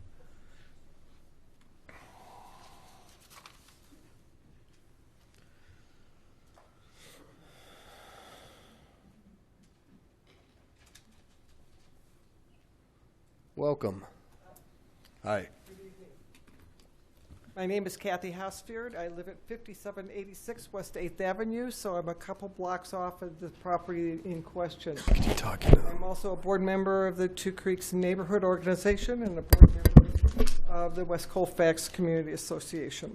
Thanks. This way. Okay. There we go. I look at this as a win-win situation. We're getting a zoning corrected to match with what's going on in the neighborhood. And it gives the neighborhood a development that could occur that has been in an area that has been neglected for many, many years. One of the things that we've been asking for a long time, especially with light rail, is sidewalks. We're going to get sidewalks with this. We're going to get nice housing. We're going to get that area cleaned up. We have a developer who has been working with the Two Creeks Neighborhood Organization and will continue through the whole process working with us. And communication with the neighborhood is extremely important. One of the things that we're looking at is that there is a balance between affordable housing and market rate housing. To the east of this project in the Denver area is the Jody Apartments that will be affordable housing once they get their tax credits. This program will balance that with a market rate housing project. In my letter to the Planning Commission, I included a TAP report, and the TAP report came out of the 20-minute walk report. It talked about this area, this strip along 10th Avenue, that could not really be developed by individual property owners because of what would be required to be done. It needs a developer who can come in there and look at it as a complete project all the way through. So as a neighbor in the area for many, many years, I come in under that category of the older older Americans month, so remember that. We hope you pass this rezoning. It's important to us. Thank you. Thank you. And TAP is Technical Advisory Panel. Is that done through ULI, Urban Land Institute? All right. Debbie, come on down. Welcome. Hi, I'm Debbie Kirschman. I live at 877 Depew Street. My residence is just over a block away from this proposed rezoning, and I'm also a Two Creeks board member. I think that the rezoning, is in touch with the vision that the neighborhood presented through the Sustainability Committee. It was fully supported by the residents of the neighborhood during the meeting that was held in the neighborhood. And it's, kind of consistent with the type of housings that's there. It is a residential neighborhood. They are mostly single-family homes and duplexes, and to put a 3-story apartment building right across the street from that would probably be a little bit of an inconvenience for the people that live on the south side of 10th Avenue. So I'm here to say that I support this rezoning, that the neighborhood supports this rezoning, and we would much appreciate your approval of this rezoning. Thank you for your time. Thank you. Thanks for coming out tonight. Ms. Maddie Nichols. I don't recognize you without your I Love Colfax shirt on. You almost wore it. All right. Good evening and welcome. My name is Madeline Nichols. I live at 5800 West 8th Avenue, which is like 2 blocks from this particular development. Basically, I think this will help enhance some of the other things we're trying to get done. And I agree with everything that Kathy said and Debbie, and we as a neighborhood have been a part of this planning process, which I think is one of the most important things that needs to happen in neighborhoods is that the developer comes to us and asks for our opinion and asks for our input, and we get a chance to really address what they're planning to do. And I feel that this particular development does fit in the sense that they're really looking at the transition in density from higher density to lower density before it hits the total single-family dwelling. So that is very important to us. The other thing with the infrastructure development, and in the TAP study, they did talk a lot about the fact that since we're an older part of the Lakewood, a lot of the infrastructure is old. And so for developers to have to come in, they're going to have to spend more money because they have to fill in some of this old infrastructure. So that, I think, is important also. And my big hope is that once this development goes in, it will be a catalyst.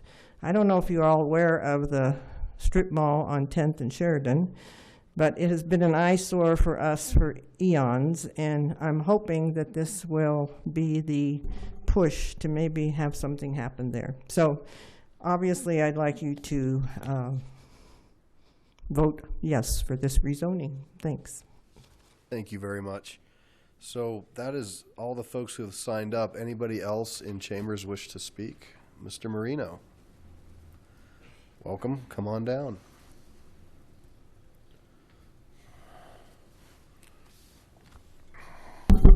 Good evening, everyone. Mr. Mayor, City Council.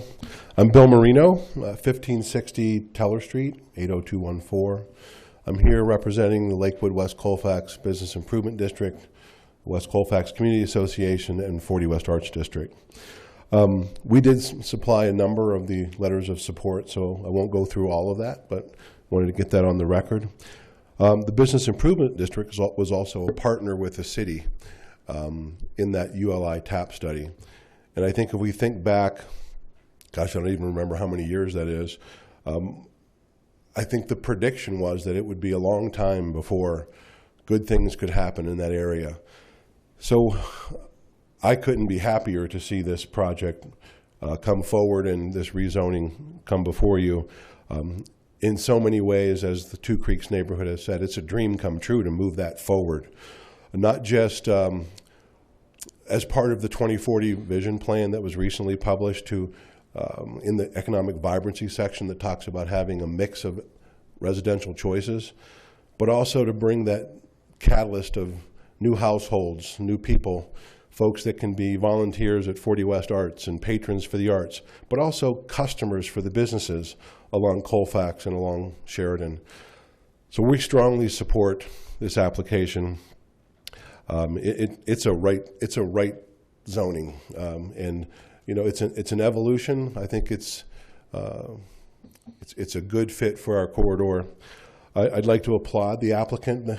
They certainly invested the time certainly with the neighborhoods and the folks, but they also took the time to come visit the other organizations along the corridor, the business associations and the Business Improvement District. And Scott's a part of our community. He's been a member of many things, and I'm going to get him to be a member of many more.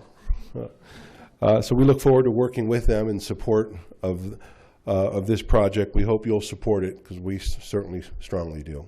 Thanks so much. Thank you, sir. Anybody else in chambers? All right, I will. Mr. Vaughn, sorry, didn't see you. Good evening.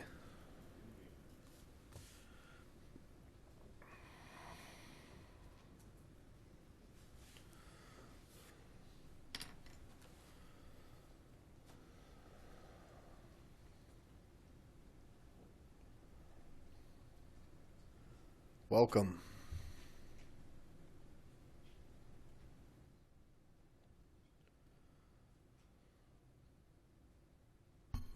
Good evening. My name is Newt Vaughn, and I live in Ward 5. So I have no vested interest in this other than a comment I heard from the applicant that they want to move the buildings closer to the sidewalks. We already got plenty of places in Lakewood that you cannot see the street when you pull up to the stop sign.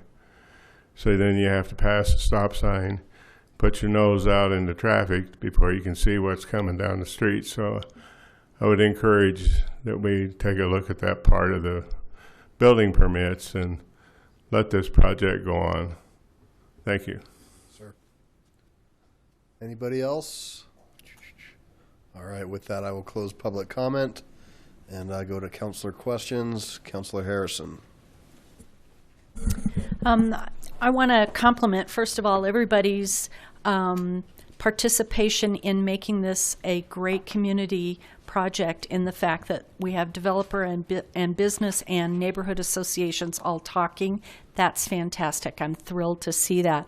I have a couple of questions, though, that I want to make sure that we also have the lots that were on the south side of this project. There were two pieces of lots that were there. How will because I'm worried about what they're going to see. How are we going to protect those two landowners in those two adjacent properties? If maybe, I think Mr. Wilson could address that.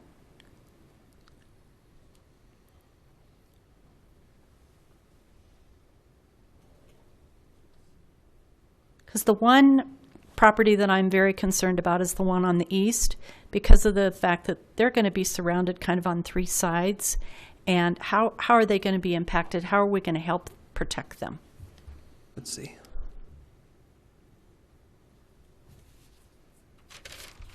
First, I want to just verify, are these the ones you're... That's the one I'm concerned about, yes. Okay. So those lots, or the zoning for that is MRT, mixed-use residential transit. So the density that's allowed for that particular lot is similar to what's around it. So on the map you see there, there are the transition zones that apply for next to single-family residential. So in terms of the development standards, the height transition and the design transition standards don't apply to those. But by virtue of the dimension of that leg off to the east side there, and the likely roadway alignment and or driveway alignment for Chase Street, there likely won't be any development to the east there, but then there could be to the north and to the west. Okay, and how are we going to, I'm assuming height of building would be involved in making sure that anything that's to the north would be, 35 feet, or will it be 60 feet? So that height would be 60 feet, but with the rezoning, it will bring it down from 90 feet. So the way it is today, there could be a 90-foot building north of that property. If this rezoning is approved, it would be brought down to 60. Okay. All right, and a couple of other questions. On your graph under the MNT, you had MRT, MNT, you had a graph that had descriptions of, okay, I think it's the next one, next page. Nope, the uses page. Where's the uses page? there it is. Okay. You've got some, under MNT, you've got some 2 entries there that are kind of a light gray, specifically bar and entertainment facility. Tell me what that light gray means. So the light gray is giving an indication that it is allowed in one zone district, and then it's emphasizing what isn't allowed. So in the MNT, a bar or a neighborhood bar is an allowed use, where the MRT, it is not. Okay. And then the last comment that I wanted to make is, I would really hope we could have townhomes, owner-occupied townhomes. I know that we can't vote on that, but I'm just going to keep wishing that out there if I can. Thank you. Councilor Vincent. Yeah, I'm sure everybody's surprised that I want to speak to this particular one, huh? If anybody had told me when I was elected that the first thing that we'd have with a rezoning or anything like that would be something that was supported, you would have knocked me over. This has been difficult for me because I haven't been allowed to talk to people that I've worked with a lot.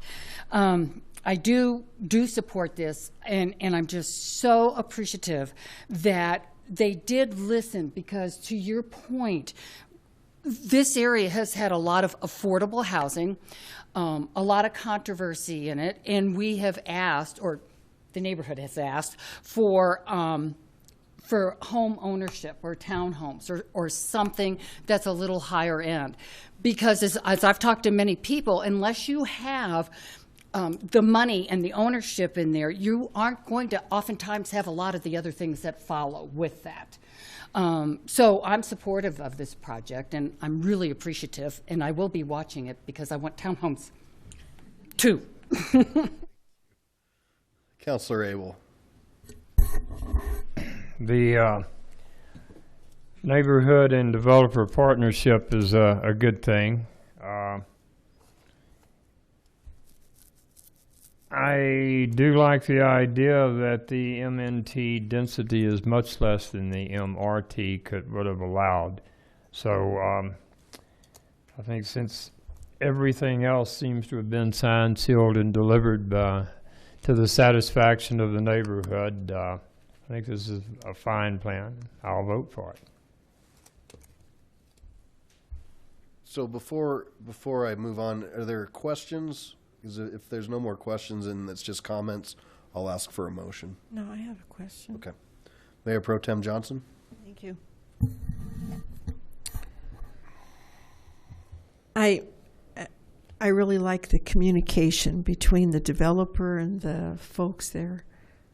That is good. I drove by this today to get a real feel for what we're doing here. And the 10th is narrow. Putting in sidewalks, how are we going to accommodate sidewalks, frankly, in the narrow street? Is there going to take it from the property that we're rezoning? Or I'd just like to know more about that. Yeah, thank you for your question. You were asking about the sidewalks on 10th. So there will be some roadway widening that comes with future development, and then also detached sidewalks. And so those will be north of the existing roadway and likely on some of those on the private property. And so with the development application, with the roadway widening, there may be some dedication of right-of-way to the edge of pavement or to the back of curb. And then the sidewalks would typically be in an easement that's dedicated to the city. Please talk to me about the property at 5541. It's in that little piece that is going to be surrounded. It sounds like they'll be losing a good share of their property there. Is that right?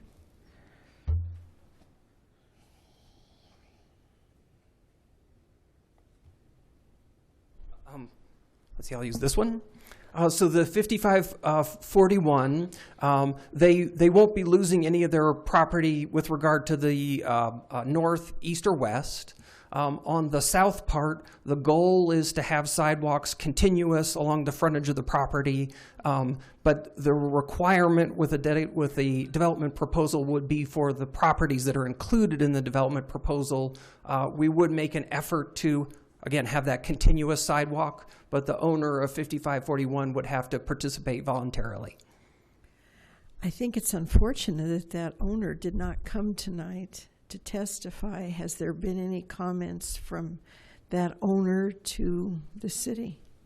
I did have one conversation with that owner who was aware of the proposal and indicated that they wasn't interested in being part of it at this time, but was interested, but didn't have any particular objection. How will this affect that property value for that person in 5541? I don't know how to answer a question about property value. Okay. This is kind of new to me, these land use issues. Can you talk about land values before and after a rezone, or is that a fair question? I'm going to have Mr. Cox chime in, I think, for a second here. Yeah, it's really one of the areas that is beyond the scope of a zoning, a rezoning case. Okay. How does this, was there input from the people on the south side of 10th? We've gotten input from people that live 2 blocks away. I appreciate their input, but what about the people that directly across the street? So in terms of input for folks that live south of West 10th Avenue, I haven't received any input or any objections from any of the neighbors south of West 10th Avenue. For the neighborhood meeting, the Planning Commission hearing, and tonight's hearing, each one of those neighbors received a mailed notification letting them know that we were having the neighborhood meeting, the Planning Commission hearing, and tonight's meeting. And my contact information was on there. So I have received calls from neighborhoods, or from neighbors and from the neighborhood organization members, but I did not receive any calls from folks south, immediately adjacent to West 10th Avenue.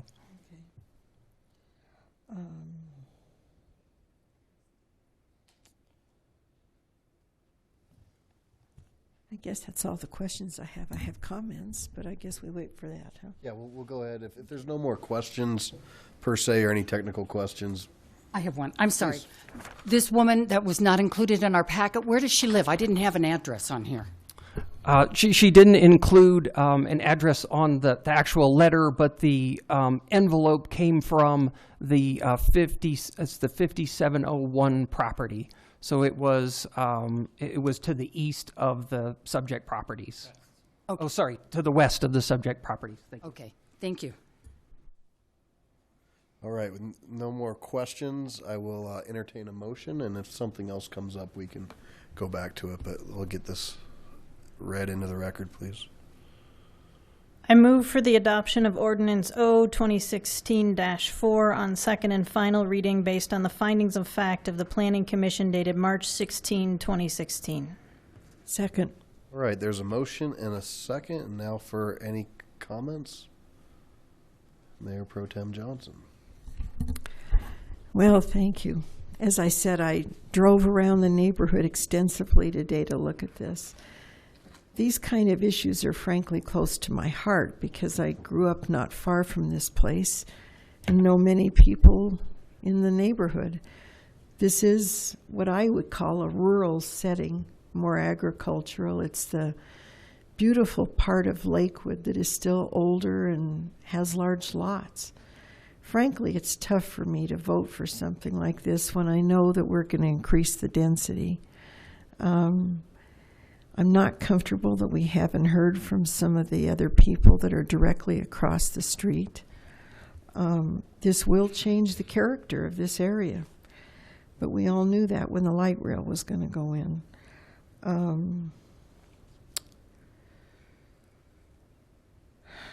Let's see. And I guess my feeling is that people move to different parts of Lakewood because they're attracted to certain communities. This one is a farm type setting, rural more setting. And I struggle with this.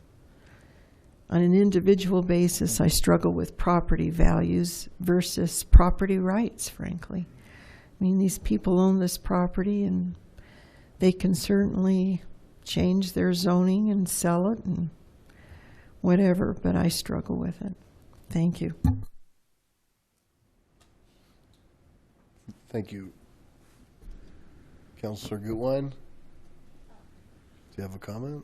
You were on and then off and then on and then off, so I wasn't sure. Maybe your button's broken down there. I guess just wanted to clarify, it is going to be increasing the density, I guess, of what is currently there, but we are reducing the density from the current zoning. Is that okay? Okay, and then I just also wanted to thank everyone. I heard the comment of it's a win-win, and I just love when I see the development community and the neighborhood community they're even sitting right next to each other.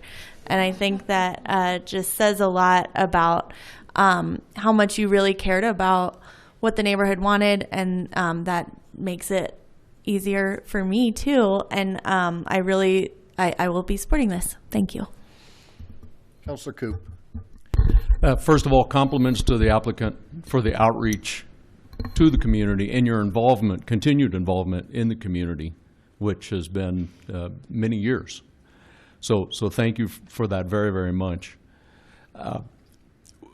When we don't hear from people, it speaks volumes to me. There was one letter in opposition to this because of the added density to the area. I appreciate the down zoning for this property to more accommodate what is going on in the neighborhood.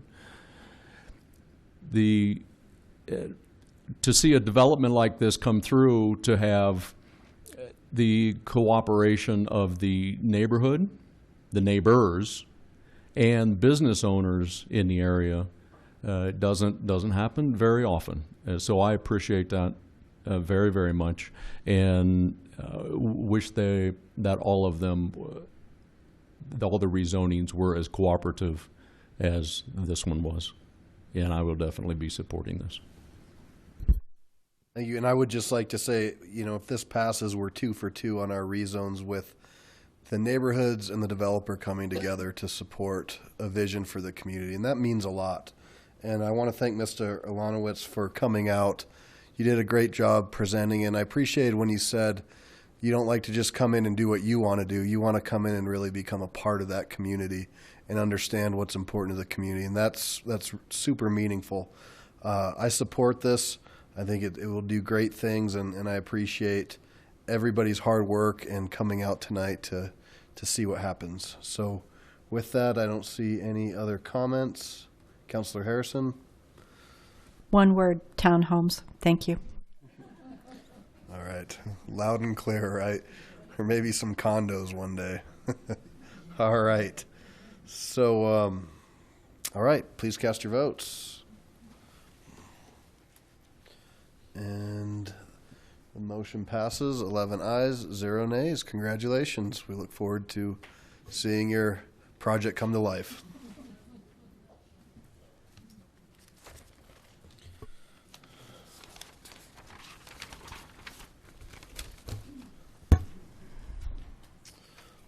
Okay, so we're going to go to general business and reintroduce item 9, please. Resolution 2016-24, approving a new intergovernmental agreement between the City of Lakewood and the Town of Morrison regarding the Rooney Valley. All right, thank you. And we do have a presentation tonight. Travis? Or not a presentation, just a quick update. Thank you. Good evening, Mayor, City Council. I'm Travis Parker, Planning Director for the city. I won't recover everything I covered at the study session, but I did want to fill you in on what's happened since. So first of all, in your consent agenda today, you passed on first reading an ordinance that we will consider in 2 weeks that creates the Rooney Valley Zoning Commission.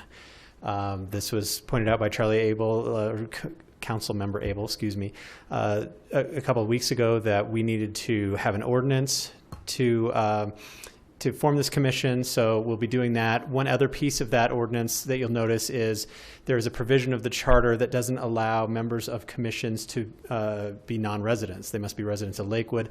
Obviously, this zoning commission is going to be made up of 3 members of Lakewood and 3 members from Morrison. So the ordinance also exempts this commission from that particular statute.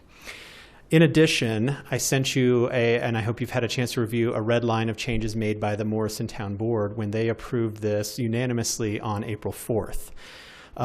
Primarily, these were numbering and reference changes that they had come across, but there were a couple of wording changes, and I don't think anything that substantively changes any of the agreement. One change that they did make was we had talked in the study session about historically the old IGA had encouraged property in the valley to annex to more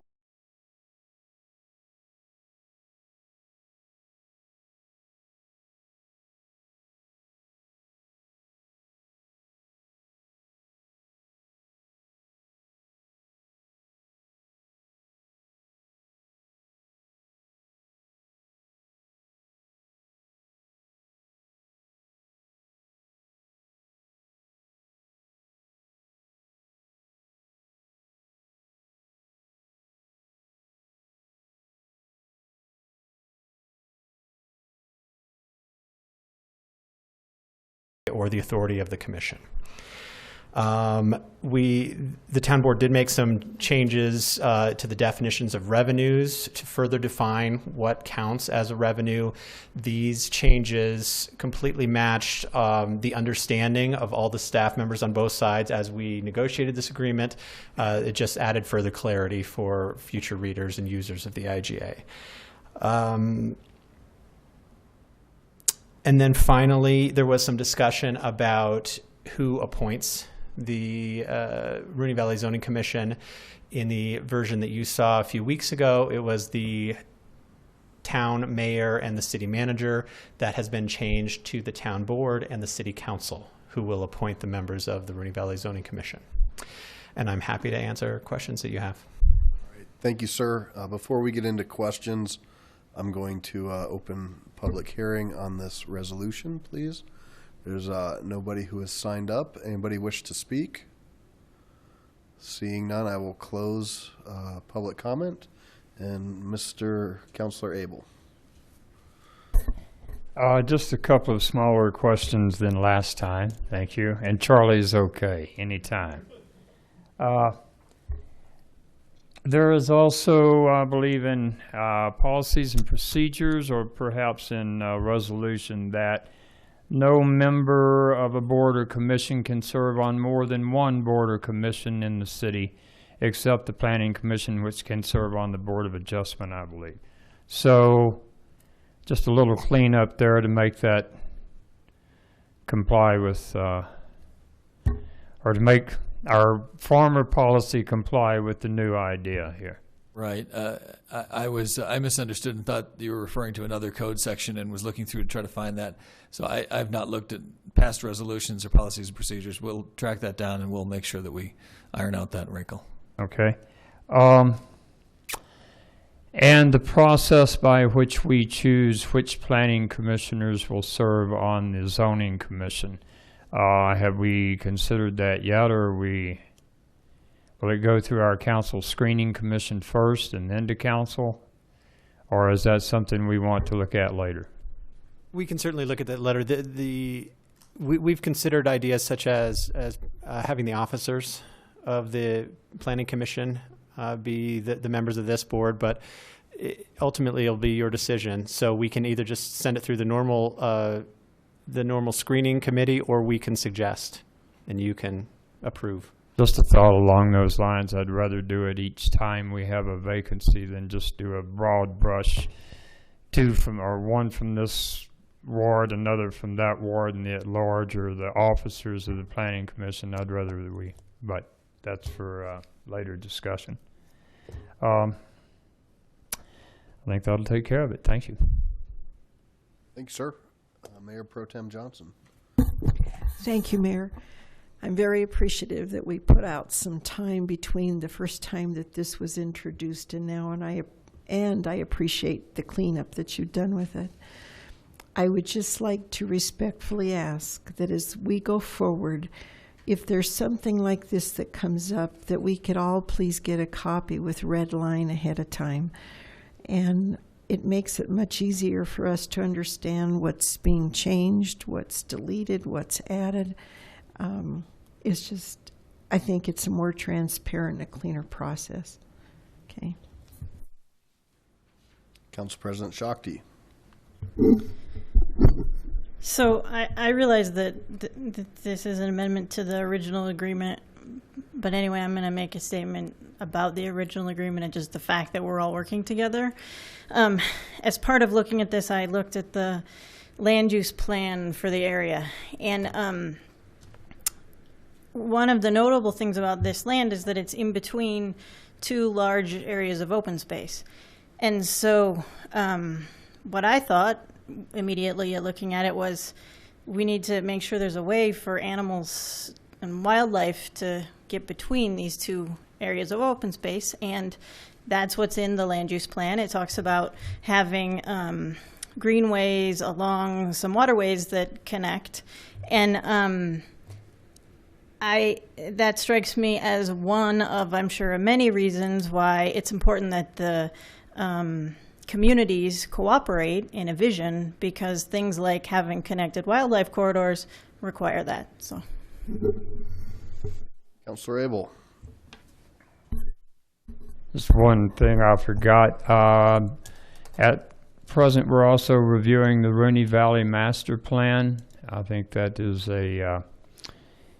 an element we should consider along with this IGA. At least it's significant to the IGA, and I think council should all be aware of our aims in that. If you could just give us a couple of sentences on the goal of that review. Sure. The Rooney Valley Land Use Plan is well over a decade old now, and we are starting to see development interest on the remaining parcels of open space in the Rooney Valley, and we're finding that Correction, not open space. Please. Undeveloped land, not open space, correct. Privately held undeveloped land in the Rooney Valley. Thank you for that, Mr. Mayor. And what we're finding is that our plan is fairly outdated.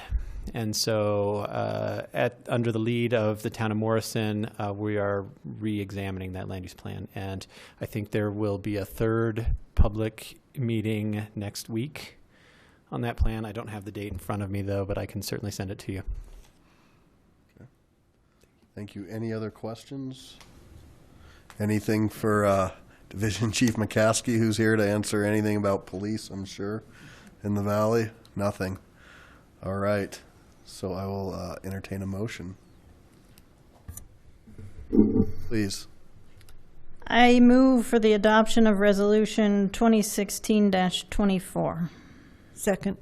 Motion is second. Any comments? Please cast your votes. And that passes 11 ayes, 0 nays. Thank you very much.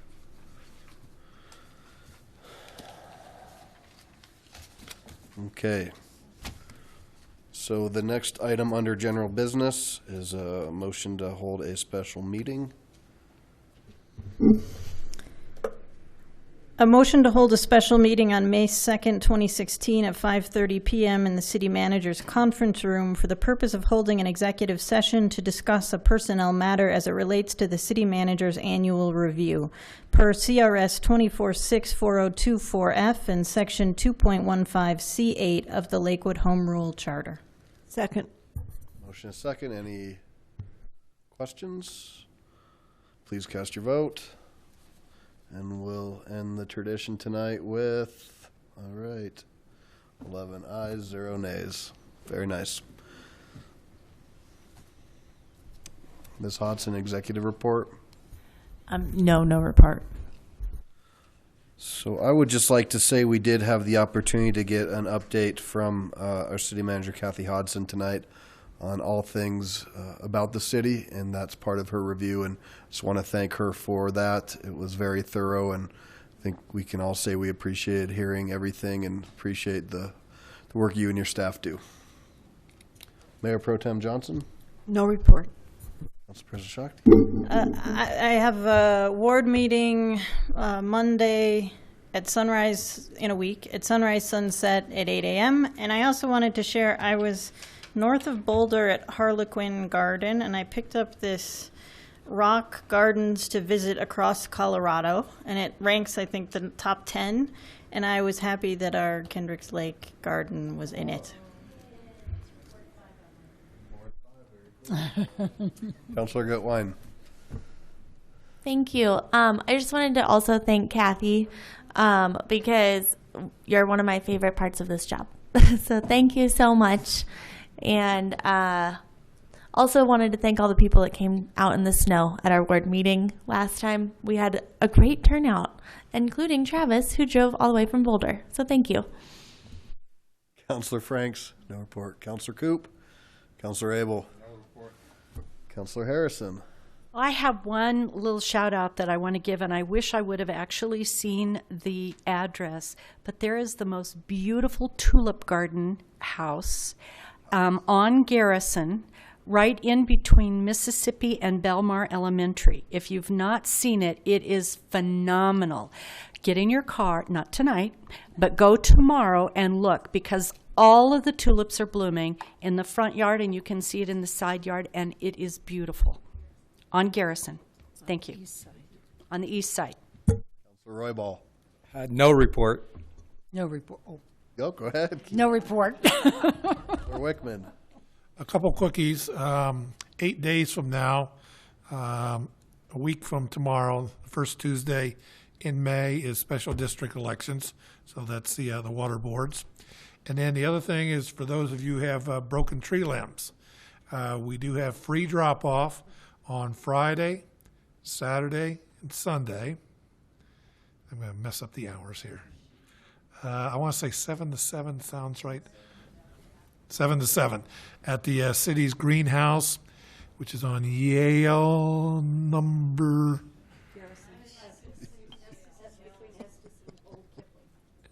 Okay. Yeah, what they said, yeah. Anyway, the greenhouse, Friday, Saturday, and Sunday. Thank you.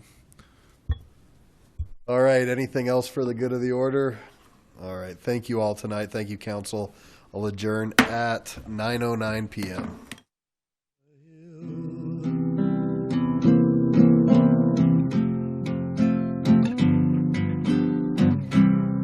Someday we may be adding a thing or two, a wing or two. We will make changes as any family will, but we will always be called the folks who live